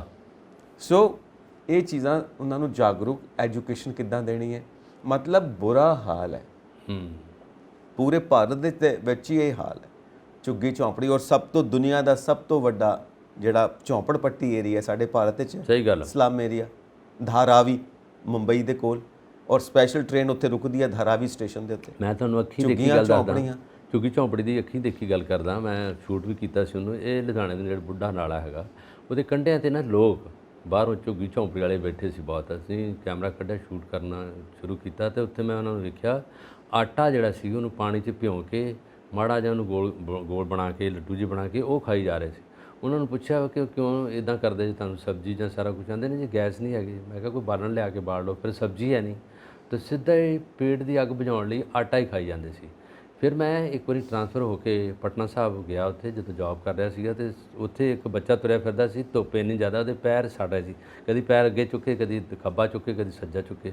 ਮੈਂ ਉਹਨੂੰ ਬੁਲਾ ਕੇ ਮੈਂ ਕਿਹਾ ਆਪਕੋ ਚੱਪਲ ਚਾਹੀਏ? कहता हाँ जी सरदार जी। ਮੈਂ ਕਿਹਾ ਠੀਕ। ਮੈਂ ਉਹਨੂੰ ਬਾਜ਼ਾਰ ਲੈ ਗਿਆ, ਚੱਪਲ ਲੈ ਕੇ ਦਿੱਤੀ ਉਹਨੇ। ਚੱਪਲ ਜਿਹੜੀ ਮੈਂ ਲੈ ਕੇ ਦਿੱਤੀ ਉਹਨੇ ਚੁੱਕ ਕੇ ਅਤੇ ਕੱਚ 'ਚ ਲਈ। ਮੈਂ ਕਿਹਾ ਪਾਉਂਦਾ ਕਿਉਂ ਨਹੀਂ? ਅਤੇ ਮੈਂ ਕਿਹਾ ਪਹਿਨੀਏ? कहता ਨਹੀਂ। ਔਰ ਮੈਂ ਕਿਹਾ ਲਓ ਹੋਰ ਲੈ, ਇੱਕ ਹੋਰ ਲੈ ਲਈ। ਉਹਨੇ ਪਾ ਕੇ ਉਹ ਪਾ ਲਈ, ਦੂਜੀ ਰੱਖ ਲਈ। ਮੈਂ ਮੁੜ ਕੇ ਉਹਦੇ ਗੱਲ ਉਹਦੇ ਨਾਲ ਕੀਤੀ। ਮੈਂ ਕਿਹਾ ਆਪਣੇ ਪਾਪਾ ਨੂੰ ਭੇਜ ਮੇਰੇ ਕੋਲ। ਉਹਨੂੰ ਪੁੱਛਿਆ ਅਤੇ ਮੈਂ ਕਿਹਾ ਕਿਉਂ ਇਹਨੂੰ ਪਾਉਂਦੇ ਕਿਉਂ ਨਹੀਂ ਚੱਪਲਾਂ ਨੂੰ, ਕੱਪੜੇ ਕਿਉਂ ਨਹੀਂ? ਕਿਆ ਕਰੀਏ ਜੀ, ਪੈਸੇ ਹੈ ਨਹੀਂ। ਮੈਂ ਕਿਹਾ ਪੈਸੇ ਨਹੀਂ, ਬੱਚੇ ਜੋਗੇ ਤਾਂ ਹੋਣੇ ਚਾਹੀਦੇ ਹਨ ਤੁਹਾਨੂੰ, ਚੱਪਲਾਂ ਕੱਪੜੇ ਇੰਨੇ ਵੀ ਨਹੀਂ ਹੈਗੇ। ਆਂਦਾ ਨਹੀਂ ਜੀ ਮੇਰੇ ਬੱਚੇ ਜ਼ਿਆਦਾ। ਮੈਂ ਕਿਹਾ ਆਪ ਕੌਣ ਸੀ ਧਰਮ ਕੇ ਹੋ? ਕਹਿੰਦਾ ਜੀ ਮੈਂ ਮੁਸਲਿਮ ਹੂੰ। ਬੱਚੇ ਮੈਂ 3 ਸ਼ਾਦੀਆਂ ਉਹਦੀਆਂ ਔਰ ਵਿਆਹ ਦੇ ਵਿੱਚ ਬੱਚੇ ਜ਼ਿਆਦਾ, ਉਹਨਾਂ ਨੂੰ ਸੰਭਾਲਣਾ ਔਖਾ। ਬੱਚੇ ਛੋਟੇ ਅਜੇ ਕੰਮ ਕਰਦੇ ਆ, ਜਿਹੜਾ ਪੈਸਾ ਕਮਾ ਕੇ ਜਾਂਦੇ ਉਹ ਉਹਨਾਂ ਕੋਲ ਲੈ ਲੈਂਦੇ ਆ। ਇਹ ਹਾਲਤ ਹੈ ਜਿਹੜੀ ਅੱਖੀਂ ਵੇਖੀ ਹੈ ਹਾਲਤ। ਉੜੀਸਾ 'ਚ ਦੇਖੋ ਰੋਟੀ ਨਹੀਂ ਮਿਲਦੀ ਬੱਚਿਆਂ ਨੂੰ। ਉਹ ਪੰਜਾਬ ਹੀ ਇੱਕ ਐਸਾ ਜਿੱਥੇ ਲੰਗਰ ਲੱਗੇ ਆ, ਜਿੱਥੇ ਰੋਟੀਆਂ ਦੀਆਂ ਇੱਥੇ ਬੇਸ਼ੁਮਾਰ ਹੈਗਾ, ਸਾਰੇ ਪਾਸੇ ਅਤੁੱਟ ਗੁਰੂ ਕਾ ਲੰਗਰ ਚੱਲ ਰਿਹਾ। ਉਹ ਤਾਂ ਹੈ ਬਲਕਾਰ ਜੀ। ਹੁਣ ਇਹ ਸੋਚਣ ਵਾਲੀ ਗੱਲ ਹੈ ਕਿ ਤੂੰ ਗਰੀਬ ਹੈ ਤੇ ਤੈਨੂੰ ਇੰਨੇ ਬੱਚੇ ਪੈਦਾ ਕਰਨ ਦੀ ਲੋੜ ਕੀ ਹੈ? ਨਹੀਂ, ਤੈਨੂੰ ਇੰਨੇ ਵਿਆਹ ਕਰਾਉਣ ਦੀ ਲੋੜ ਕੀ ਹੈ? ਜਿੱਥੇ ਗੱਲ ਕੀਤੀ ਉੱਥੇ ਅਨਪੜ੍ਹਤਾ, ਲਿਟਰੇਸੀ। ਬਿਲਕੁਲ, ਜੇ ਤੂੰ ਅਫੋਰਡ ਨਹੀਂ ਕਰ ਸਕਦਾ, ਉਹਨਾਂ ਦੀ ਜ਼ਿੰਮੇਵਾਰੀ ਚੁੱਕ ਨਹੀਂ ਸਕਦਾ, ਤੇ ਤੂੰ ਪੈਦਾ ਕਿਉਂ ਕਰਦਾ ਪਿਆ? ਔਰ 3 ਵਿਆਹ ਕਰਨ ਦੀ ਕੀ ਲੋੜ ਪੈ ਗਈ? ਕਰਦੇ ਆ। ਜੇ ਮਜ਼ਹਬ ਦੇ ਵਿੱਚ ਪਰਮਿਸ਼ਨ ਹੈਗੀ ਹੈ, ਇਹਦਾ ਮਤਲਬ ਇਹ ਤਾਂ ਨਹੀਂ ਹੈਗਾ ਕਿ ਤੂੰ ਆਪਣੀ ਰਿਸਪੌਂਸਿਬਿਲਿਟੀ ਤੋਂ ਭੱਜ ਜਾਏਗਾ, ਤੇਰੀ ਜ਼ਿੰਮੇਵਾਰੀ ਖਤਮ ਹੋ ਜਾਂਦੀ ਹੈ। ਮਜ਼ਹਬ ਇਹ ਵੀ ਸਿਖਾਉਂਦਾ ਹੈ ਕਿ ਜ਼ਿੰਮੇਵਾਰ ਬਣੋ। ਜੇ ਜ਼ਿੰਮੇਵਾਰੀ ਨਹੀਂ ਚੁੱਕ ਸਕਦੇ ਤਾਂ ਫਿਰ ਜ਼ਿੰਮੇਵਾਰੀ ਦੇ ਵਾਸਤੇ ਅੱਗੇ ਨਾ ਵਧੋ, ਉਨਾ ਕੁ ਪੈਰ ਪਸਾਰੋ ਜਿੰਨੀ ਕਿ ਤੁਹਾਡੀ ਚਾਦਰ ਹੈਗੀ। ਵੈਸੇ ਇੱਕ ਧਰਮ ਨਹੀਂ ਕਿ ਇੱਕ ਆਪਾਂ ਮੁਸਲਮਾਨ ਨਹੀਂ ਕਹਿੰਦੇ, ਬਾਕੀ ਵੀ ਜਿਹੜੇ ਹੈਗੇ ਸਾਰਿਆਂ ਦੇ ਉਹੀ ਸਾਰੇ ਇੱਕੋ ਜਿਹੇ। ਇਹਦਾ ਪ੍ਰੋਬਲਮ ਹੈਗੀ ਹੈ ਅਨਪੜ੍ਹਤਾ, ਲਿਟਰੇਸੀ ਔਰ ਉਹਨਾਂ ਨੂੰ ਜਾਗਰੂਕਤਾ ਨਹੀਂ ਹੈਗੀ ਕਿ ਅਸੀਂ ਆਪਣੇ ਬੱਚਿਆਂ ਨੂੰ ਸੰਭਾਲੀਏ। ਉਹਨੇ ਬੱਚੇ ਕਰੀਏ ਜਿਹੜੇ ਪੜ੍ਹ ਲਿਖ ਕੇ ਵੱਡੇ ਹੋਣ, ਸੋਹਣੇ ਬਣਨ ਔਰ ਜ਼ਿੰਦਗੀ ਨੂੰ ਚੰਗੇ ਤਰੀਕੇ ਨਾਲ ਨਿਰਵਾਹ ਕਰਨ। ਬਿਲਕੁਲ ਸਹੀ ਗੱਲ ਹੈ। ਦੁਨੀਆ ਦਾ ਕੋਈ ਵੀ ਮਜ਼ਹਬ, ਕੋਈ ਵੀ ਧਰਮ ਇਹ ਨਹੀਂ ਸਿਖਾਉਂਦਾ ਕਿ ਤੁਸੀਂ ਆਪਣੀ ਜ਼ਿੰਮੇਵਾਰੀ ਤੋਂ ਭੱਜੋ। ਔਰ ਦੂਜਾ ਉਹ ਇਹ ਸਿਖਾਉਂਦਾ ਹੈ, ਧਰਮ ਕੋਈ ਵੀ, ਮਜ਼ਹਬ ਕੋਈ ਵੀ, ਕਿ ਤੁਸੀਂ ਉਨੀ ਜ਼ਿੰਮੇਵਾਰੀ ਚੁੱਕੋ ਜਿੰਨੀ ਜ਼ਿੰਮੇਵਾਰੀ ਚੁੱਕਣ ਦੇ ਤੁਸੀਂ ਲਾਇਕ ਹੋ। ਜਿੰਨਾ ਭਾਰ ਤੁਸੀਂ ਚੁੱਕ ਸਕਦੇ ਹੋ ਉਨਾ ਭਾਰ ਚੁੱਕੋ। ਆਪਣੀ ਭਾਰ ਤੋਂ ਵੱਧ ਤੁਸੀਂ ਬੋਝ ਚੁੱਕ ਲਓਗੇ ਤਾਂ ਦੋਵਾਂ ਵਾਸਤੇ ਨੁਕਸਾਨ ਹੈ। ਇਹ ਪੜ੍ਹੇ ਲਿਖੇ ਲੋਕ ਹੈ ਨਾ ਕੈਨੇਡਾ ਦੇ ਤੇ ਅਮਰੀਕਾ ਦੇ, ਪਾਪੂਲੇਸ਼ਨ ਹੈ ਨਹੀਂ ਉੱਥੇ। ਨਿਊਜ਼ੀਲੈਂਡ ਤੁਸੀਂ ਦੇਖ ਲਓ, ਮੈਂ ਗਿਆ ਉੱਥੇ ਪਤਾ ਕੀਤਾ ਤੇ 45 ਲੱਖ ਸੀ ਉਦੋਂ, ਹੁਣ 50 ਦੇ ਕਰੀਬ ਹੋ ਜੂਗੀ। ਕੰਟਰੀ ਆ, ਆਈਲੈਂਡ ਆ, ਬਹੁਤ ਸੋਹਣਾ ਆਈਲੈਂਡ ਆ ਔਰ ਪਤਾ ਲੱਗਦਾ ਦੁਨੀਆਦਾਰੀ ਦਾ। ਔਰ ਸੋਹਣੇ ਸੁਨੱਖੇ ਲੰਬੇ ਉੱਚੇ ਆ, ਕ੍ਰਿਕਟ ਦੇ ਖਿਡਾਰੀ ਬੜੇ ਅੱਛੇ ਆ, ਫਿਲਮਾਂ 'ਚ ਬਹੁਤ ਅੱਛੇ ਆ ਔਰ ਇੰਨੇ ਸੋਹਣੇ ਆ, ਰੂਹ ਰਾਜੀ ਹੋ ਜਾਂਦੀ ਵੇਖ ਕੇ ਉਹਨਾਂ ਨੂੰ। ਤੇ ਆਬਾਦੀ ਹੈ ਹੀ ਨਹੀਂ, ਦੇਖ ਲਓ ਕਿੰਨੀ ਕੁ ਆਬਾਦੀ ਹੈ। ਨਹੀਂ ਤਾਂ ਉਹਨਾਂ ਦਾ ਜੀ ਕਰਦਾ ਐਡਾ ਵੱਡਾ ਕੰਟਰੀ ਸਾਡਾ, ਅਸੀਂ ਉਹਦੇ ਵਿੱਚ ਬੇਸ਼ੁਮਾਰ ਬੱਚੇ ਪੈਦਾ ਕਰੀਏ। ਉਹਨਾਂ ਨੂੰ ਪਤਾ ਹੈ ਕਿ ਇੱਕ ਬੱਚਾ ਜਿਹੜਾ ਹੈ ਉਹੀ ਇੱਕ ਜਿਹੜਾ ਹੈ ਉਹ ਲੱਖ ਵਰਗਾ ਹੁੰਦਾ, ਉਹਨੇ ਬਹੁਤ ਕੁਝ ਕਰ ਦੇਣਾ। ਉਹਨੇ ਤੁਹਾਡੇ ਲਈ ਸੁੱਖ, ਤੁਹਾਡੇ ਲਈ ਸਾਰੀਆਂ ਚੀਜ਼ਾਂ ਜਿਹੜੀਆਂ ਹੈਗੀਆਂ ਉਹਦਾ ਨਿਰਮਾਣ ਕਰ ਦੇਣਾ। ਬਿਲਕੁਲ ਹਰ ਚੀਜ਼ ਜਿਹੜੀ ਹੈ ਨਾ ਲਿਮਿਟ 'ਚ ਹੀ ਚੰਗੀ ਲੱਗਦੀ ਹੈ। ਐਵੇਂ ਹਰ ਚੀਜ਼ ਦਾ ਖਲੇਰਾ ਪਾ ਕੇ ਬਹਿ ਜਾਓ ਉਹ ਚੰਗਾ ਨਹੀਂ ਲੱਗਦਾ। ਅਸੀਂ ਜਿਹੜੇ ਗਰੀਬ ਦੇਸ਼ ਹੈ ਇਹਨਾਂ ਦੀ ਆਬਾਦੀ ਹੈਗੀ ਆ, ਸਾਰੇ ਇਹਨਾਂ ਦੀ ਹੈ, ਬੰਗਲਾਦੇਸ਼ ਦੀ ਹੈ, ਪਾਕਿਸਤਾਨ ਦੀ ਹੈ, ਹਿੰਦੁਸਤਾਨ ਦੀ ਹੈ ਨਾ, ਜਿਹੜਾ ਸ਼੍ਰੀਲੰਕਾ ਦੀ ਹੈਗੀ ਹੈ। ਜਿਹੜੇ ਗਰੀਬ ਦੇਸ਼ ਹੈ ਉਹਨਾਂ ਦਾ ਨਾਂ ਲੈ ਲਾ, ਨੇਪਾਲ ਆ, ਜਿੱਧਰ ਚੱਲ ਜਾ, ਜਿਹੜੇ ਗਰੀਬ ਹੈ ਇਹ ਬੱਚੇ ਪੈਦਾ ਕਰਦੇ ਜ਼ਿਆਦਾ। ਇਸੇ ਕਰਕੇ ਜਿੱਥੇ ਜ਼ਿਆਦਾ ਹੋਣਗੇ ਲੋਕ ਉੱਥੇ ਉਹ ਕਮਜ਼ੋਰ ਵੀ ਹੋਣਗੇ। ਜਿਸ ਖੇਤ ਵਿੱਚ ਜ਼ਿਆਦਾ ਬੂਟੇ ਹੋਣਗੇ ਉਹ ਕਮਜ਼ੋਰ ਹੋਣਗੇ ਕਿਉਂਕਿ ਉਹਨਾਂ ਨੂੰ ਖੁਰਾਕ ਓਨੀ ਮਿਲਣੀ ਹੈ। ਜਿਸ ਘਰ ਵਿੱਚ 12 ਬੱਚੇ ਹੋਣਗੇ ਉਹਨਾਂ ਨੂੰ ਅੱਧਾ ਗਲਾਸ ਦੁੱਧ ਦਾ ਮਿਲਣਾ, ਜਿੱਥੇ 2 ਬੱਚੇ ਉਹਨਾਂ ਨੂੰ ਪੂਰਾ ਗਲਾਸ ਮਿਲਣਾ, ਉਹਨਾਂ ਨੂੰ ਕਾਜੂ ਬਦਾਮ ਹਰ ਚੀਜ਼ ਮਿਲਣੀ ਹੈ। ਉਹ ਨਰੋਏ ਹੋਣਗੇ, ਵੱਡੇ ਹੋਣਗੇ, ਲੰਬੇ ਹੋਣਗੇ। ਇਹੀ ਗੱਲ ਹੈ, ਉਹਨਾਂ ਨੂੰ ਪਾਲਣਾ ਤਾਂ ਫਿਰ ਸ਼ੌਕ ਨਾਲ ਪਾਲਿਆ ਜਾਂਦਾ, ਨਹੀਂ ਤਾਂ ਚੀਜ਼ ਵੰਡ ਵੀ ਆਊ। ਬਸ ਉਹ ਐਜੂਕੇਸ਼ਨ ਦੀ ਘਾਟ ਹੈ, ਬਸ ਐਜੂਕੇਸ਼ਨ ਦੀ ਘਾਟ, ਜਾਗਰਤੀ ਦੀ ਘਾਟ। ਔਰ ਇਸ ਵੱਲ ਸਰਕਾਰਾਂ ਨੇ ਉਹਨਾਂ ਧਿਆਨ ਨਹੀਂ ਦਿੱਤਾ। ਧਿਆਨ ਸਿਰਫ ਆਪਣੀ ਰਾਜਨੀਤੀ ਵੱਲ ਰੱਖਿਆ ਕਿ ਕਿੱਦਾਂ ਸੱਤਾ ਤੇ ਕਾਇਮ ਰਹਿਣਾ। ਪ੍ਰੋਬਲਮ ਇਹ ਹੈ। ਪਰ ਸਾਨੂੰ ਇਸ ਗੱਲ ਦੀ ਚਿੰਤਾ ਨਹੀਂ ਕਿ ਉਹਨਾਂ ਦੀ ਆਬਾਦੀ ਘੱਟ ਆ ਕੈਨੇਡਾ ਦੀ, ਸਾਨੂੰ ਇਸ ਗੱਲ ਦੀ ਖੁਸ਼ੀ ਹੈ ਕਿ ਆਬਾਦੀ ਘੱਟ ਹੈ ਤੇ ਫਿਰ ਵੀ ਉਹ ਦੁਨੀਆ 'ਤੇ ਰਾਜ ਕਰ ਰਿਹਾ।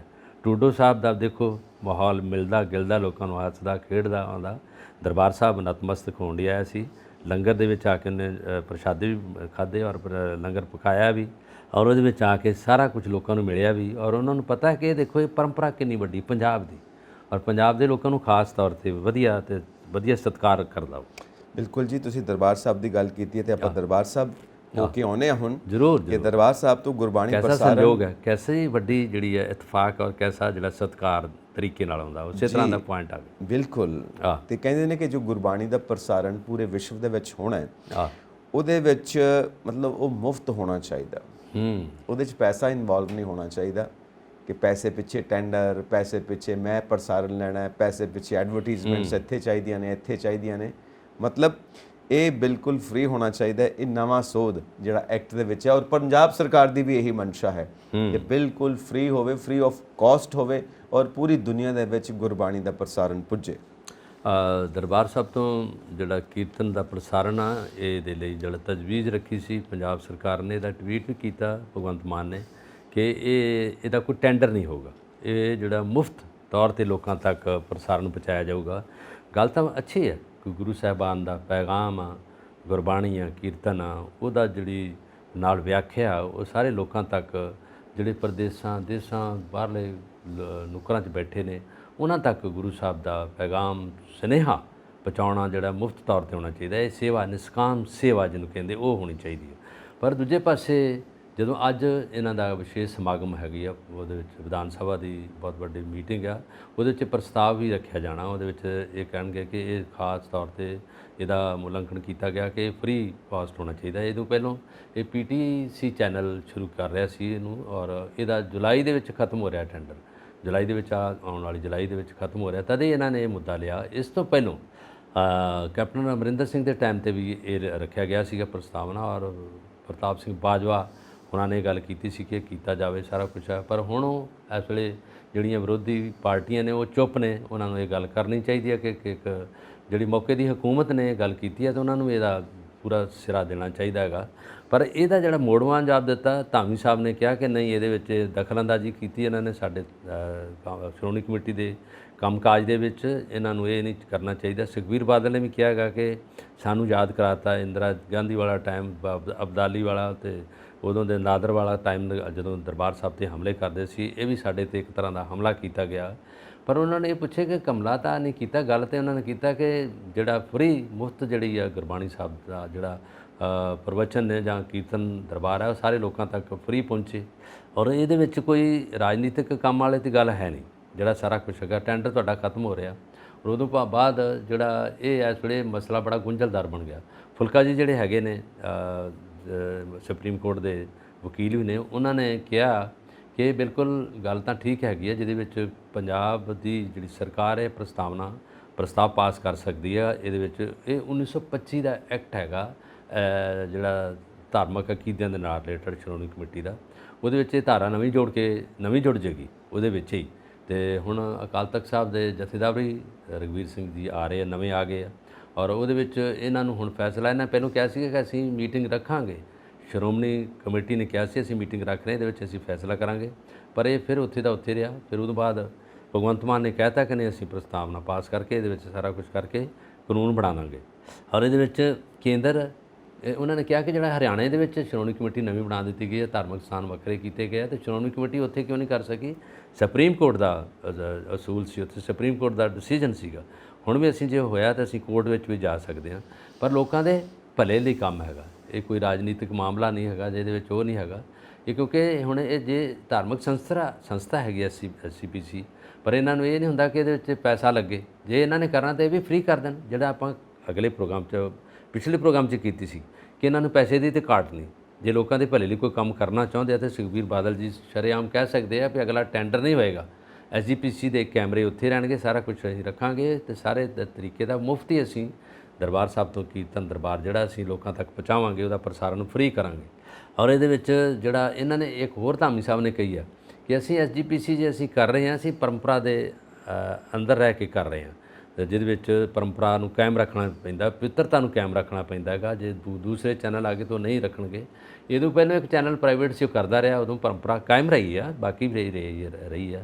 ਇਹਦੇ ਵਿੱਚ ਜੇ ਅਸੀਂ ਗੱਲ ਕਰੀਏ ਤਾਂ ਜੇ ਸਰਕਾਰੀ ਤੌਰ 'ਤੇ ਕਰਨਾ ਹੈਗਾ ਤਾਂ ਦੂਰਦਰਸ਼ਨ ਹੈਗਾ, ਦੂਰਦਰਸ਼ਨ ਜਲੰਧਰ 'ਚ ਸਥਾਪਿਤ ਹੈਗਾ ਕਿ ਇਹਨਾਂ ਦਾ ਮੰਤਰੀ ਸਾਹਿਬ ਵੀ ਇਹਨਾਂ ਦੇ ਪ੍ਰਸਾਰਣ ਮੰਤਰੀ ਨੇ, ਜਿਹੜੇ ਸੂਚਨਾ ਤੇ ਪ੍ਰਸਾਰਣ ਮੰਤਰੀ ਅਨੁਰਾਗ ਠਾਕਰ ਜੀ ਨੇ, ਉਹਨਾਂ ਨਾਲ ਵੀ ਗੱਲ ਹੋ ਸਕਦੀ ਆ। ਉਹ ਜੇਕਰ ਹੈ ਤਾਂ ਉਹ ਤਾਂ ਫ੍ਰੀ ਆਫ ਕਾਸਟ ਹੀ ਹੋਣਾ, ਉਹਦੇ ਵਿੱਚ ਤਾਂ ਕੋਈ ਪੈਸਾ ਲੱਗਣਾ ਨਹੀਂ, ਉਹ ਤਾਂ ਹੈ ਹੀ ਸਰਕਾਰ ਦਾ ਹੈਗਾ, ਉਹ 'ਚ ਟੈਂਡਰ ਦੀ ਗੱਲ ਨਹੀਂ ਹੋਣੀ, ਹੈ ਨਾ। ਜਿਸ ਤਰ੍ਹਾਂ ਰੇਡੀਓ ਜਿਹੜਾ ਆਕਾਸ਼ਵਾਣੀ ਰੇਡੀਓ ਜਲੰਧਰ ਹੈਗਾ, ਇਹ 4 ਘੰਟੇ ਦਾ ਦਰਬਾਰ ਸਾਹਿਬ ਤੋਂ ਕੀਰਤਨ ਜਿਹੜਾ ਪ੍ਰਸਾਰਿਤ ਕਰ ਰਹੇ ਆ, ਉਹ ਤੋਂ ਬ੍ਰੌਡਕਾਸਟ ਹੋ ਰਿਹਾ ਵਾ, 4 ਤੋਂ ਲੈ ਕੇ 6 ਵਜੇ ਤੱਕ ਚੱਲਦਾ ਰਹਿੰਦਾ, ਔਰ ਉਸੇ ਤਰ੍ਹਾਂ ਦਾ ਰੈਗੂਲਰ ਜਾਂਦਾ ਹੈਗਾ। ਔਰ ਜਦੋਂ ਜਥੇਦਾਰ ਭਿੰਡਰਾਂਵਾਲਾ ਜੀ, ਜਰਨੈਲ ਸਿੰਘ ਭਿੰਡਰਾਂਵਾਲਾ ਜੀ ਸੀਗੇ, ਉਹਨਾਂ ਨੇ ਇਹ ਇੱਕ ਬਹੁਤ ਵੱਡਾ ਮੁੱਦਾ ਰੱਖਿਆ ਸੀਗਾ ਕਿ ਉੱਥੋਂ ਕੀਰਤਨ ਜਿਹੜਾ ਹੈਗਾ ਰੇਡੀਓ ਦੇ ਰਾਹੀਂ ਬ੍ਰਾਡਕਾਸਟ ਹੋਣਾ ਚਾਹੀਦਾ, ਔਰ ਬੜਾ ਸਮਾਨ ਆ ਗਿਆ ਸੀ, ਸਾਰਾ ਕੁਝ ਹੋ ਗਿਆ। ਫਿਰ ਬਲੂ ਸਟਾਰ ਆਪਰੇਸ਼ਨ ਆ ਗਿਆ, ਉਹ ਮਾਮਲਾ ਉੱਥੇ ਰਹਿ ਗਿਆ। ਇਹ ਮਾਮਲੇ ਬੜੇ ਇਸ ਤਰ੍ਹਾਂ ਦੇ ਗੁੰਝਲਦਾਰ ਬਣੇ ਆ ਵੀ ਇੱਕ ਗੁੰਝਲਦਾਰ ਹੀ ਹੈਗਾ ਕਿ ਸ਼੍ਰੋਮਣੀ ਕਮੇਟੀ ਉਹਨੂੰ ਨਹੀਂ ਛੱਡਣਾ ਚਾਹ ਰਹੀ, ਔਰ ਉਹਦੇ 'ਚ ਅਕਾਲੀ ਦਲ ਜਿਹੜਾ ਸ਼੍ਰੋਮਣੀ ਅਕਾਲੀ ਦਲ ਉਹ ਨਹੀਂ ਛੱਡਣਾ ਚਾਹ ਰਿਹਾ। ਦੂਜੇ ਪਾਸੇ ਖਿੱਚੋਤਾਣੀ ਬਣ ਗਈ ਹੈ। ਭਗਵੰਤ ਮਾਨ ਸਰਕਾਰ ਨੇ ਕਹਿਤਾ ਕਿ ਅਸੀਂ ਕਾਨੂੰਨ ਪਾਸ ਕਰ ਦਾਂਗੇ, ਮੁੱਖ ਮੰਤਰੀ ਹੈ, ਜੋ ਉਹਨੇ ਡਿਸੀਜਨ ਲੈ ਲਿਆ ਤਾਂ ਉਹ ਹੋ ਜਾਣਾ। ਫਿਰ ਅੜਿੱਕਾ ਜੇ ਲਾਇਆ ਤੇ ਰਾਜਪਾਲ ਅੜਿੱਕਾ ਲਾਉਣਗੇ, ਕਿਉਂਕਿ ਕੇਂਦਰ ਉਹਨਾਂ ਦੇ ਨਾਲ ਹੈ। ਇਹ 3 ਚੀਜ਼ਾਂ ਜਿਹੜੀਆਂ, 3 ਤਿਗੜੀ ਜਿਹੜੀ ਹੈਗੀ ਹੈ, ਇੱਕ ਪਾਸੇ ਨੂੰ ਖਿੱਚੋ ਖਿੱਚੀ ਹੋਏਗੀ, ਪਰ ਲੋਕਾਂ ਦਾ ਡਿਸੀਜਨ ਇਹ ਹੈਗਾ, ਪਬਲਿਕ ਦਾ ਡਿਸੀਜਨ ਹੈਗਾ ਫ੍ਰੀ ਆਫ ਕਾਸਟ ਹੋਣਾ ਚਾਹੀਦਾ। ਇਹਦੇ 'ਚ ਇੱਕ ਚੀਜ਼ ਹੁੰਦੀ ਆ, ਪਹਿਲੀ ਗੱਲ ਤਾਂ ਇਹ ਕਿ ਮਾਮਲਾ ਕੋਈ ਵੀ ਗੁੰਝਲਦਾਰ ਨਹੀਂ ਹੁੰਦਾ, ਉਹਨੂੰ ਗੁੰਝਲਦਾਰ ਬਣਾ ਦਿੰਦੇ ਆ, ਬਣਾਇਆ ਜਾਂਦਾ ਹੈ। ਸਹੀ ਗੱਲ। ਜੇ ਅਸੀਂ ਸੁਲਝਾਉਣਾ ਚਾਹੀਏ ਤਾਂ ਚੁਟਕੀਆਂ 'ਚ ਸੁਲਝ ਜਾਏਗਾ, ਕੋਈ ਮਾਮਲਾ ਹੈ ਹੀ ਨਹੀਂ, ਐਵੇਂ ਗੁੰਝਲ ਬਣਾਈ ਹੋਈ ਹੈ। ਦੂਜੀ ਗੱਲ, ਜਦੋਂ ਤੁਸੀਂ ਟੈਲੀਕਾਸਟ ਕਰਦੇ ਹੋ, ਬ੍ਰੌਡਕਾਸਟ ਕਰਦੇ ਹੋ, ਤੇ ਜਿਹੜਾ ਉਹਦਾ ਕਾਸਟ ਆਉਂਦੀ ਹੈ, ਕਾਸਟ ਆਫ ਪ੍ਰੋਡਕਸ਼ਨ ਆਉਂਦੀ ਹੈ, ਚਾਹੇ ਉਹ ਬ੍ਰੌਡਕਾਸਟਿੰਗ ਹੈ ਚਾਹੇ ਉਹ ਟੈਲੀਕਾਸਟ ਹੈ, ਜਿਹੜੀ ਚੈਨਲ ਨੂੰ ਕਾਸਟ ਪੈਂਦੀ ਹੈ, ਸੈਟੇਲਾਈਟ ਦਾ ਖਰਚਾ ਹੁੰਦਾ ਹੈ, ਕਿਉਂਕਿ ਸੈਟੇਲਾਈਟ ਦਾ ਕਿਰਾਇਆ ਵੀ ਦੇਣਾ ਹੈ। ਉਸ ਤੋਂ ਬਾਅਦ ਜਿਹੜੀ ਟੀਮ ਉੱਥੇ ਬੈਠੀ ਉਹਦੀਆਂ ਪੇਮੈਂਟਸ, ਸਾਰਾ ਇਲੈਕਟ੍ਰਿਸਿਟੀ ਖਰਚਾ, ਚਲੋ ਇਲੈਕਟ੍ਰਿਸਿਟੀ ਖਰਚਾ ਗੁਰਦੁਆਰਾ ਸਾਹਿਬ ਤੋਂ ਸ਼੍ਰੋਮਣੀ ਗੁਰਦੁਆਰਾ ਪ੍ਰਬੰਧਕ ਕਮੇਟੀ ਵੱਲੋਂ ਹੋ ਜਾਏਗਾ, ਫਿਰ ਵੀ ਜਿਹੜੀ ਟੀਮ ਬੈਠੀ ਹੈ ਉਹਦੀ ਖਰਚੇ, ਤਾਂ ਇਹ तमाम ਜਿਹੜੀ ਕਾਸਟ ਹੈ, ਹੁਣ ਇਹ ਕਾਸਟ ਕੌਣ ਬੇਅਰ ਕਰੇਗਾ, ਕਾਸਟ ਕੌਣ ਦੇਗਾ? ਪਰ ਜਦੋਂ ਪੰਜਾਬ ਗਵਰਨਮੈਂਟ ਨੇ ਕਹਿਤਾ ਮੁੱਦਾ ਹੈ, ਮਤਲਬ ਪੰਜਾਬ ਗਵਰਨਮੈਂਟ ਕਰੂਗੀ, ਜਾਂ ਪੰਜਾਬ ਗਵਰਨਮੈਂਟ ਕਰੂਗੀ ਜਾਂ NRI ਵੀਰਾਂ ਨੇ ਕੋਲ ਜਾਣਗੇ, ਇਹ ਫੰਡ ਜਿਹਨੂੰ ਕਹਿਤਾ ਉਹ ਦੇਣਾ ਹੀ ਹੈ। ਮਤਲਬ ਪੁਆਇੰਟ ਇਹ ਹੈ ਕਿ ਇਹ ਕਾਸਟ ਕੌਣ ਚੁੱਕੇਗਾ, ਇਹ ਖਰਚਾ ਕੌਣ ਚੁੱਕੂਗਾ।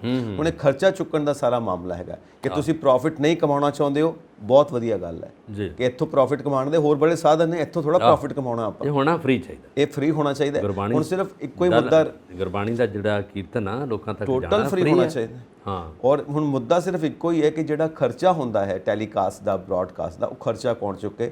ਉਹ NRI ਵੀਰ ਜਿਵੇਂ ਤੁਸੀਂ ਕਹਿ ਰਹੇ ਹੋ, ਪੰਜਾਬ ਸਰਕਾਰ ਚੁੱਕੇ, ਸਾਰੇ ਮਿਲ ਕੇ ਚੁੱਕਣ। ਜਿਹਨੂੰ ਕਹਤਾ ਉਹ ਨਹੀਂ ਮੂੰਹ ਮੋੜੇਗਾ, ਕੋਈ ਵੀ ਨਹੀਂ ਮੂੰਹ ਮੋੜੇਗਾ, ਸਾਰਿਆਂ ਨੇ ਕਹਿਣਾ ਕਿ ਸਾਡੇ ਵੱਲੋਂ ਇੰਨਾ ਫੰਡ ਹੈਗਾ, ਅਸੀਂ ਇੰਨੀ ਕਲੈਕਸ਼ਨ ਦੇ ਉਹ ਡਿਸਾਈਡ ਕਰੋ। ਹੁਣ ਬਾਕੀ ਰਿਹਾ ਕਿ ਤੁਸੀਂ ਆਪਣੀ ਜ਼ਿੱਦ ਪੂਰੀ ਕਰਨੀ ਹੈ, ਮਾਮਲੇ ਨੂੰ ਉਲਝਾ ਕੇ ਰੱਖਣਾ ਹੈ, ਤਾਂ ਫਿਰ ਉਹ ਤੁਹਾਡੀ ਮਰਜ਼ੀ, ਉਹਦਾ ਫਿਰ ਜਿੰਨਾ ਮਰਜ਼ੀ ਲੰਬਾ ਕਰੀ ਜਾਓ।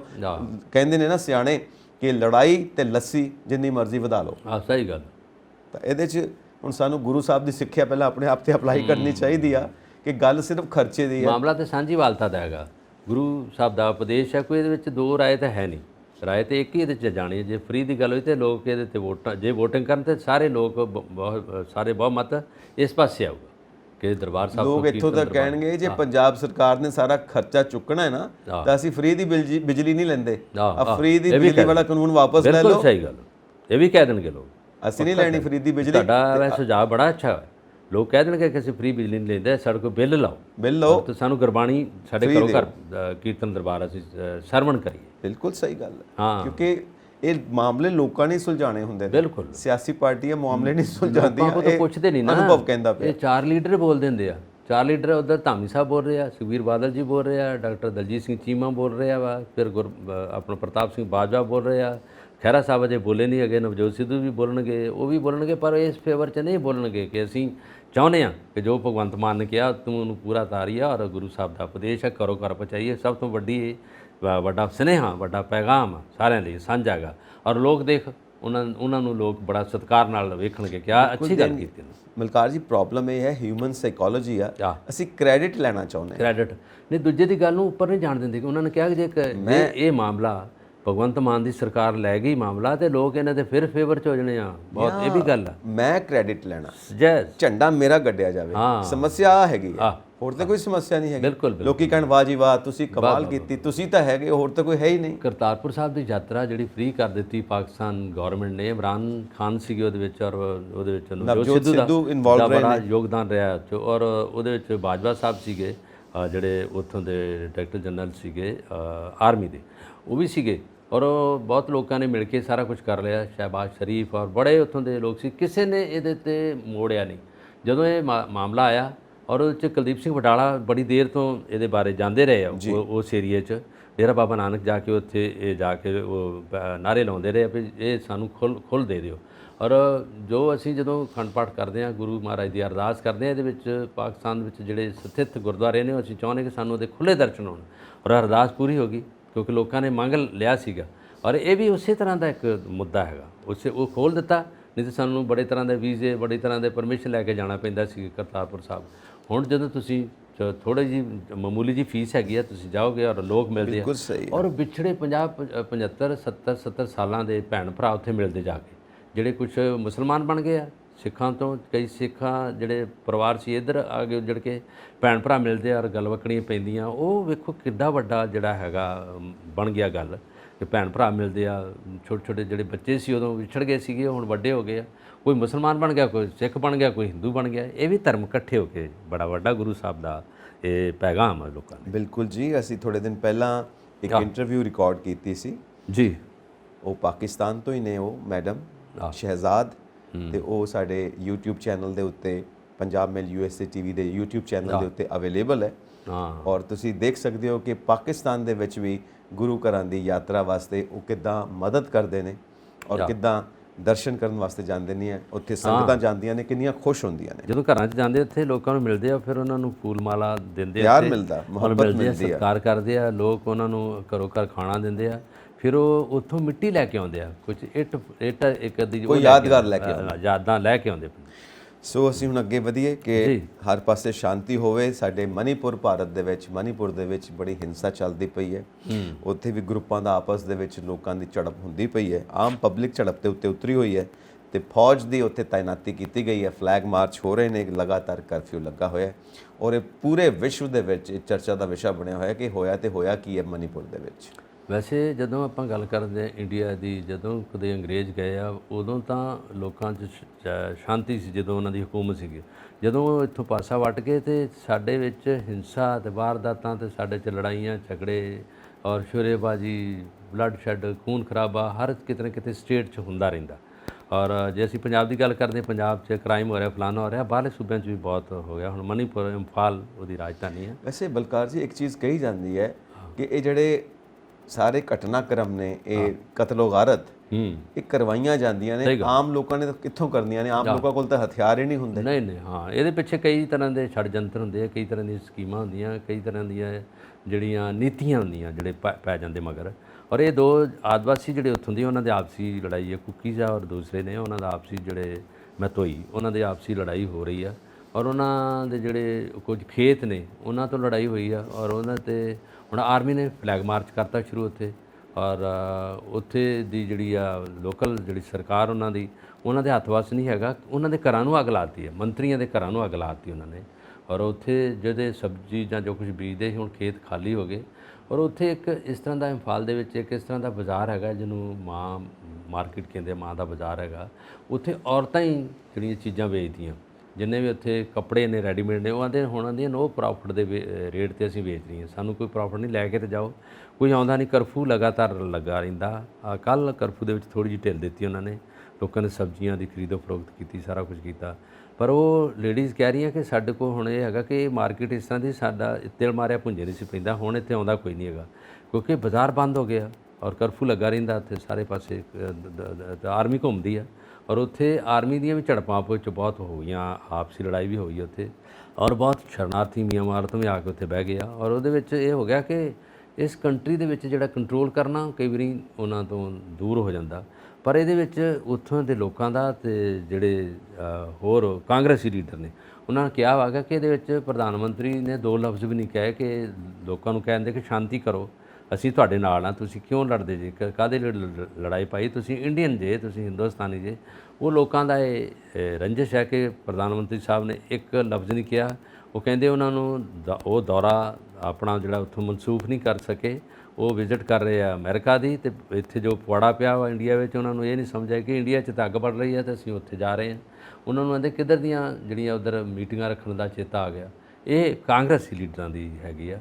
ਔਰ ਉਹ ਉੱਥੇ ਵਾਕਈ ਇਸ ਵੇਲੇ ਪੂਰੇ ਦਾ ਪੂਰਾ ਜਿਹੜਾ ਕਤਲੋਗਾਰਤ ਹੋ ਰਹੀ ਆ, ਮਰ ਰਹੇ ਲੋਕ, ਕਦੀ ਕੋਈ ਸ਼ਾਂਤੀ ਨਹੀਂ ਅਜੇ ਤੱਕ ਆਈ। ਇਹਨਾਂ ਨੂੰ ਚਾਹੀਦਾ ਹੈਗਾ ਸੈਂਟਰ ਨੂੰ ਕਿ ਉਹਦੇ 'ਚ ਕੋਈ ਐਮਰਜੈਂਸੀ ਲਾ ਦੇਣ, ਕੋਈ ਇਸ ਤਰ੍ਹਾਂ ਦਾ ਕਰਕੇ, ਅਤੇ ਲੋਕਾਂ ਨੂੰ ਕੋਈ ਇਸ ਤਰ੍ਹਾਂ ਦੀਆਂ ਰੈਲੀਆਂ ਕਰਨ, ਲੋਕਾਂ ਨੂੰ ਸਮਝਾਉਣ। ਨਹੀਂ ਤਾਂ ਲੋਕ, ਇੱਕ ਲੈਂਗੁਏਜ ਦਾ ਵੀ ਚੱਕਰ ਹੁੰਦਾ। ਉਹ ਸਾਰੇ ਟਰਾਈਬਲ ਲੋਕ ਨੇ, ਆਦਿਵਾਸੀ ਲੋਕ ਹੈ, ਉਹਨਾਂ ਨੂੰ, ਉਹ ਜੰਗਲਾਂ 'ਚ ਰਹਿਣ ਵਾਲੇ ਲੋਕ ਆ, ਲੜਾਕੂ ਹੈਗਾ, ਵਾਰੀਅਰ ਆ, ਉਹਨਾਂ ਨੂੰ ਸਮਝਾਉਣਾ ਵੀ ਔਖਾ ਹੁੰਦਾ ਕਿਉਂਕਿ ਆਰਮੀ ਸਮਝਾ ਸਕਦੀ ਹੈ। ਆਰਮੀ ਨੂੰ ਚਾਹੀਦਾ ਕਿ ਸ਼ੂਟ ਨਾ ਕਰਨ, ਗੋਲੀ ਨਾ ਚਲਾਉਣ, ਕੁਛ ਨਾ ਕਰਨ, ਪਿਆਰ ਨਾ ਰਹਿਣ। ਪਰ ਜੇ ਆਰਮੀ ਚੁੱਪ ਰਹਿੰਦੀ, ਆਰਮੀ ਨੂੰ ਮਾਰਦੇ ਆ। ਇਹ ਸਾਰੀ ਜਿਹੜਾ ਮਸਲਾ ਟੇਢਾ ਹੈਗਾ, ਬੜੀ ਟੀਡੀਅਸ ਜੌਬ ਹੋ ਗਈ। ਇਸ ਨੂੰ ਸੰਭਾਲਣ ਲਈ ਹੁਣ ਕੇਂਦਰ ਨੂੰ ਚਾਹੀਦਾ ਕਿ ਉੱਥੇ ਕੁਛ ਨਾ ਕੁਛ ਕਰਨ ਤਾਂ ਕਿ ਲੋਕ ਸ਼ਾਂਤੀ ਕਰਨ। ਔਰ ਕਈ ਮਾਹਿਰ ਇਹ ਵੀ ਮੰਨਦੇ ਨੇ ਕਿ ਇਹ ਕਿਸੇ ਨਾ ਕਿਸੇ ਦੀ ਸ਼ਰਾਰਤ ਵੀ ਹੈਗੀ ਹੈ, ਕਿਉਂਕਿ ਜਦੋਂ ਵੀ ਇੱਦਾਂ ਦੀਆਂ ਘਟਨਾਵਾਂ ਹੁੰਦੀਆਂ ਨੇ ਦੇਸ਼ ਦੇ ਅੰਦਰ, ਇਹ ਕਿਤੇ ਨਾ ਕਿਤੇ ਸ਼ਰਾਰਤ ਹੁੰਦੀ ਹੈ। ਜ਼ਰੂਰ ਜ਼ਰੂਰ, ਸਹੀ ਗੱਲ। ਉਹ ਭਾਰਤ ਦੀ ਜੋ ਸ਼ਾਂਤੀ, ਭਾਰਤ ਦੀ ਅਖੰਡਤਾ, ਉਹਦੇ ਉੱਤੇ ਇਹ ਰਿਸਕ ਬਣ ਜਾਏ। ਇਹ ਕੋਈ ਤਾਕਤਾਂ ਹੁੰਦੀਆਂ ਨੇ ਜੋ ਸਾਜ਼ਿਸ਼ ਘੜਦੀਆਂ ਨੇ। ਇਹ ਸਾਜ਼ਿਸ਼ ਘਾੜੇ ਇੱਥੇ ਹੀ ਮੌਜੂਦ ਹੁੰਦੇ ਨੇ ਜਿਨ੍ਹਾਂ ਨੂੰ ਪਤਾ ਨਹੀਂ ਕਿਹਦੀ ਸ਼ੈ ਹੈ ਔਰ ਇਹ ਪਤਾ ਨਹੀਂ ਕਿਉਂ ਕਰਦੇ ਨੇ। ਔਰ ਇਹਦੇ ਵਿੱਚ ਵੀ ਉੱਥੇ ਵੀ ਜਾਗਰੂਕਤਾ ਕਿ ਜਿਹੜੇ ਲੋਕ ਉਹਨਾਂ ਦੇ ਪਿਆਦੇ ਬਣ ਕੇ, ਉਹਨਾਂ ਦੇ ਮੋਹਰੇ ਬਣ ਕੇ ਇਹ ਸਾਰੀਆਂ ਘਟਨਾਵਾਂ ਨੂੰ ਅੰਜਾਮ ਦਿੰਦੇ ਨੇ, ਉਹਨਾਂ ਨੂੰ ਇਹ ਵੀ ਸੋਚਣਾ ਚਾਹੀਦਾ ਕਿ ਇਹ ਦੇਸ਼ ਮੇਰਾ ਹੈ। ਮੈਂ ਕਿਉਂ ਆ ਚੰਦ ਲੋਕਾਂ ਦੇ ਮਗਰ ਲੱਗ ਕੇ ਥੋੜ੍ਹੇ ਜਿਹੇ ਪੈਸਿਆਂ ਪਿੱਛੇ ਕਿਉਂ ਇਹ ਘਟਨਾਵਾਂ ਕਰਦਾ? ਨਾਲੇ ਆਪਣੇ ਪਰਿਵਾਰ ਜਿਹੜੇ ਆ ਉਹ ਤਬਾਹ ਕਰ ਰਿਹਾ, ਆਪਣੀ ਪ੍ਰਾਪਰਟੀ ਜਿਹੜੀ ਉੱਥੇ ਉਹ ਤਬਾਹ ਕਰ ਰਿਹਾ, ਆਉਣ ਵਾਲਾ ਜੀਵਨ ਜਿਹੜਾ ਉਹ ਖਤਰੇ 'ਚ ਪਾ ਰਿਹਾ, ਫਿਰ ਉਹ ਲੋਕਾਂ ਦਾ ਵੈਰ ਵਿਰੋਧ ਮੁੱਲ ਲੈ ਰਿਹਾ। ਫਿਰ ਜਿਹੜੇ ਵੈਪਨ ਜਿਹੜੇ ਆਉਂਦੇ ਉਹ ਕੁਛ ਨਾ ਕਿਸੇ, ਤੁਹਾਡੀ ਗੱਲ ਸਹੀ ਹੈ, ਵੈਪਨ ਵੀ ਉਹਨਾਂ ਨੂੰ ਮੁਹੱਈਆ ਹੋ ਜਾਂਦੇ, ਬਾਹਰੋਂ ਆਉਂਦੇ ਆ। ਉਹ ਉੱਥੇ ਜਿਹੜੇ ਹਥਿਆਰਬਾਜ਼ੀ ਹੁੰਦੀ ਜਾਂ ਸਾਰਾ ਕੁਛ ਹੈਗਾ। ਜਦੋਂ ਪੰਜਾਬ ਵਿੱਚ ਕਤਲੋਗਾਰਤ ਹੁੰਦੀ, ਪੰਜਾਬ 'ਚ ਸਾਰਾ ਕੁਛ ਹੋਇਆ, ਤਾਂ ਵੈਪਨ ਤਾਂ ਬਾਹਰੋਂ ਹੀ ਆਏ ਆ। ਜੋ ਕੁਛ AK-47 ਆ ਗਈਆਂ, 57 ਆ ਗਈਆਂ, ਹੋਰ ਕਈ ਕੁਛ ਆਇਆ। ਇਹ ਬਾਹਰਲੇ ਸੂਬਿਆਂ ਤੋਂ ਆਉਂਦਾ, ਬਾਹਰਲੇ ਦੇਸ਼ਾਂ 'ਚੋਂ ਆਉਂਦਾ ਵਾ। ਇਸ ਕਰਕੇ ਕਿ ਇਹਦੇ ਵਿੱਚ ਲੋਕਾਂ 'ਚ ਹਫੜਾ ਦਫੜੀ ਮੱਚੀ ਰਵੇ ਤਾਂ ਕਿ ਇਹ ਦੇਸ਼ ਜਿਹੜਾ ਅਗਲੀ ਕਤਾਰਾਂ ਵਿੱਚ ਨਵਾਂ ਬਹਿ ਸਕੇ। ਜਦੋਂ ਉੱਥੋਂ ਦੇ ਵਸਿੰਦੇ ਲੜਨਗੇ, ਲੜਾਈਆਂ ਕਰਨਗੇ, ਝਗੜੇ ਕਰਨਗੇ, ਖੂਨ ਖਰਾਬਾ ਕਰਨਗੇ, ਤਾਂ ਉੱਥੇ ਕੀ ਤਰੱਕੀ ਹੋਣੀ ਹੈ, ਕੀ ਖੁਸ਼ਹਾਲੀ ਹੋਣੀ ਹੈ, ਅਤੇ ਕੀ ਰੰਗਲਾ ਪੰਜਾਬ ਬਣਨਾ। ਇਹ ਚੀਜ਼ਾਂ ਜਿਹੜੀਆਂ ਸਾਰੀਆਂ ਲੋਕਾਂ ਦੇ ਮੱਦੇ ਨਜ਼ਰ ਆਉਣੀਆਂ ਚਾਹੀਦੀਆਂ। ਬਿਲਕੁਲ ਜੀ, ਮੇਰਾ ਖਿਆਲ ਟਾਈਮ ਵੀ ਹੋ ਗਿਆ। ਜਿੱਥੇ ਸ਼ਾਂਤੀ ਹੈ ਉੱਥੇ ਹੀ ਤਰੱਕੀ ਹੋ ਸਕਦੀ ਹੈ, ਜਿੱਥੇ ਸ਼ਾਂਤੀ ਨਹੀਂ ਜ਼ਰੂਰ ਉੱਥੇ ਤਰੱਕੀ ਨਹੀਂ ਹੋ ਸਕਦੀ। ਸੋ ਇੱਕ ਆਪਾਂ ਆਖਰੀ ਆਈਟਮ ਲੈਂਦੇ ਹਾਂ, ਸ਼ਾਂਤੀ ਦੀ ਗੱਲ ਹੀ ਕਰਦੇ ਪਏ ਹਾਂ। ਅਮਰੀਕਾ ਚੀਨ ਤਣਾਅ, ਉੱਥੇ ਵੀ ਸ਼ਾਂਤੀ ਚਾਹੀਦੀ ਹੈ, ਕਿਉਂਕਿ ਹੁਣ ਭਾਰਤ ਦੇ ਪ੍ਰਧਾਨ ਮੰਤਰੀ ਵੀ ਚੱਲੇ ਨੇ, ਉੱਥੇ ਵੀ ਏਜੰਡਾ ਇੱਕ ਹੈਗਾ ਕਿ ਚੀਨ ਦੀਆਂ ਜਿਹੜੀਆਂ ਨੀਤੀਆਂ ਸਭ ਦੇ ਵਿਰੁੱਧ ਜਾਂਦੀਆਂ ਨੇ, ਉਹਦਾ ਕੀ ਇਲਾਜ ਹੋਣਾ ਚਾਹੀਦਾ। ਸੋ ਇਸ ਵਕਤ ਐਂਟਨੀ ਬਲਿੰਕਨ ਜਿਹੜੇ ਵਿਦੇਸ਼ ਮੰਤਰੀ ਨੇ ਅਮਰੀਕਾ ਦੇ, ਉਹ ਚੀਨ ਦੇ ਦੌਰੇ ਤੇ ਨੇ ਤਾਂ ਕਿ ਅਮਰੀਕਾ ਤੇ ਚੀਨ ਦੇ ਵਿੱਚ ਜਿਹੜਾ ਤਣਾਅ ਪੈਦਾ ਹੋਇਆ ਉਹਨੂੰ ਘੱਟ ਕੀਤਾ ਜਾ ਸਕੇ। ਐਂਟਨੀ ਬਲਿੰਕਨ ਜਿਹੜੇ ਵਿਦੇਸ਼ ਮੰਤਰੀ ਨੇ ਉਹਨਾਂ ਨੇ ਉੱਥੋਂ ਜਾਣ ਦੀ ਅਸਲ ਤਰੀਕ ਨਿਸ਼ਚਿਤ ਕੀਤੀ ਆ, ਪਹੁੰਚ ਗਏ ਉੱਥੇ। ਔਰ ਇਹ 5 ਸਾਲ ਬਾਅਦ ਜਾ ਰਹੇ ਆ। ਪਿਛਲੇ ਸਾਲ ਇਹਨਾਂ ਨੇ ਇੱਕ ਵਾਰੀ ਅਨਾਉਂਸ ਕੀਤਾ ਸੀਗਾ, ਪਰ ਉਹਦੇ ਵਿੱਚ ਜਿਹੜਾ ਉਹਨਾਂ ਦਾ ਵੈਦਰ ਵਾਲਾ ਗੁਬਾਰਾ ਮਿਲਿਆ, ਜਿਹੜਾ ਉੱਥੋਂ ਦੇ ਚੱਕਰ ਲਾਉਂਦਾ ਮਿਲਿਆ, ਫਿਰ ਇਹਨਾਂ ਨੂੰ ਸ਼ੱਕ ਹੋ ਗਿਆ ਕਿ ਗੱਲ ਗਲਤ ਹੈਗੀ ਆ, ਚਾਈਨਾ ਤੇ ਸਾਡੇ ਜਸੂਸੀ ਕਰ ਰਿਹਾ, ਸਾਡੇ ਇੱਧਰ ਆ ਕੇ ਜਿਹੜੀਆਂ ਸੂਚਨਾਵਾਂ ਬਾਹਰ ਭੇਜ ਰਿਹਾ। ਫਿਰ ਇਹਨਾਂ ਨੇ ਆਪਣਾ ਦੌਰਾ ਮਨਸੂਖ ਕਰਤਾ ਸੀ, ਕੈਂਸਲ ਕਰਤਾ ਸੀਗਾ। ਫਿਰ ਹੁਣ 5 ਸਾਲਾਂ ਬਾਅਦ ਇਹ ਉੱਥੇ ਪਹੁੰਚੇ ਆ। ਉੱਥੇ ਗੈਂਗ ਨੇ ਜਿਹੜੇ ਉੱਥੋਂ ਦੇ ਵਿਦੇਸ਼ ਮੰਤਰੀ ਆ, ਉਹਨਾਂ ਨਾਲ ਮੀਟਿੰਗ ਰੱਖੀ ਇਹਨਾਂ ਨੇ। ਸ਼ੀ ਜਿਨਪਿੰਗ ਜਿਹੜੇ ਉੱਥੋਂ ਦੇ ਪ੍ਰੈਜ਼ੀਡੈਂਟ ਨੇ, ਉਹਨਾਂ ਨਾਲ ਵੀ ਗੱਲਬਾਤ ਕਰਨਗੇ ਔਰ ਉਹਦੇ 'ਤੇ ਖਾਸ ਕਰਕੇ ਜਿਹੜੀ ਸੁਰੱਖਿਆ ਬਾਰੇ ਗੱਲ ਕਰਨਗੇ। ਔਰ ਇਹਦੇ ਵਿੱਚ ਇਲੈਕਟ੍ਰੋਨਿਕ ਦਾ ਜਿਹੜਾ ਸਮਾਨ ਦੇਣਾ ਲੈਣਾ ਉਹਨਾਂ ਦੇ ਹੈਗਾ, ਮੋਬਾਈਲ ਨੇ, ਹੋਰ ਚੀਜ਼ਾਂ ਜਿਹੜੀਆਂ ਹੈਗੀਆਂ ਉਹਨਾਂ ਦੀ ਖਰੀਦੋ ਫਰੋਖਤ ਦਾ ਕੰਮ ਕਰਨ ਦਾ, ਉਹਨਾਂ ਦੇ ਜਿਹੜੇ ਰੇਟਸ ਤੈਅ ਕਰਨ ਦਾ, ਉਹ ਸਾਰਾ ਕੁਝ ਵੀ ਸਾਰਾ ਕੁਝ ਹੋਏਗਾ। ਔਰ ਮੇਨ ਚੀਜ਼ ਇਹੀ ਹੈ ਜਿਹੜਾ ਤਾਈਵਾਨ ਦਾ ਮਸਲਾ ਹੈ, ਜਿਹਨੂੰ ਸ਼ੀ ਜਿਨਪਿੰਗ ਇੱਕ ਇਤਿਹਾਸਿਕ ਕਦਮ ਵਜੋਂ ਲੈਣਾ ਚਾਹੁੰਦੇ ਨੇ ਕਿ ਉਹ ਸ਼ੀ ਜਿਨਪਿੰਗ ਉਸ ਨੂੰ ਤਾਈਵਾਨ ਨੂੰ ਆਪਣੇ ਵਿੱਚ ਮਿਲਾ ਲੈਣ, ਹਮਲਾ ਕਰਨਾ ਚਾਹ ਰਹੇ, ਇੱਕ ਯਾਦਗਾਰ ਰਵੇ ਕਿ ਸ਼ੀ ਜਿਨਪਿੰਗ ਨੇ ਇਦਾਂ ਕੀਤਾ ਔਰ ਤਾਈਵਾਨ ਨੂੰ ਚੀਨ ਦੇ ਵਿੱਚ ਮਿਲਾ ਲਿਆ। ਤੇ ਉਧਰੋਂ ਅਮਰੀਕਾ ਤਾਈਵਾਨ ਦੀ ਸੁਰੱਖਿਆ ਵਾਸਤੇ ਖੜਾ ਹੈ ਔਰ ਤਾਈਵਾਨ ਦੀ ਕਾਫੀ ਇੰਡਸਟਰੀ ਸ਼ਿਫਟ ਵੀ ਹੋਈ ਹੈ ਅਮਰੀਕਾ ਦੇ ਵਿੱਚ। ਔਰ ਅਮਰੀਕਾ ਨੇ ਗੱਲ ਕਹੀ ਹੈ ਕਿ ਜੇ ਚੀਨ ਤਾਈਵਾਨ ਤੇ ਹਮਲਾ ਕਰਦਾ ਹੈ ਤਾਂ ਫਿਰ ਅਮਰੀਕਾ ਤਾਈਵਾਨ ਦਾ ਸਾਥ ਦੇਗਾ। ਇਹ ਲੜਾਈ ਕਿਤੇ ਲੱਗੇ ਅਮਰੀਕਾ ਅੱਗੇ ਹੋਊਗਾ। ਕਿੱਥੇ ਅਫਗਾਨਿਸਤਾਨ ਆ, ਕਿੱਥੇ ਪਾਕਿਸਤਾਨ ਆ, ਕਿੱਧਰ ਜਾ ਕੇ ਇੰਡੀਆ ਹੈਗਾ। ਅਫਗਾਨਿਸਤਾਨ ਉੱਥੇ ਆ ਵੜਦਾ, ਰਸ਼ੀਆ ਉੱਥੇ ਆ ਵੜਦਾ ਅਫਗਾਨਿਸਤਾਨ ਦੇ ਵਿੱਚ ਹਮਲਾ ਕਰਨ ਲਈ। ਔਰ ਉਹਦੇ ਵਿੱਚ ਜਿਹੜਾ ਇਹ ਕਰਨਾ ਇਸ ਕਰਕੇ ਆ ਵੜਦੇ ਆ ਕਿ ਵੈਪਨ ਜਿਹੜੇ ਇਹਨਾਂ ਦੇ ਹੈਗੇ ਉਹ ਖਰੀਦੋ ਫਰੋਖਤ ਹੁੰਦੀ ਆ, ਉਹ ਲੈਂਦੇ ਆ।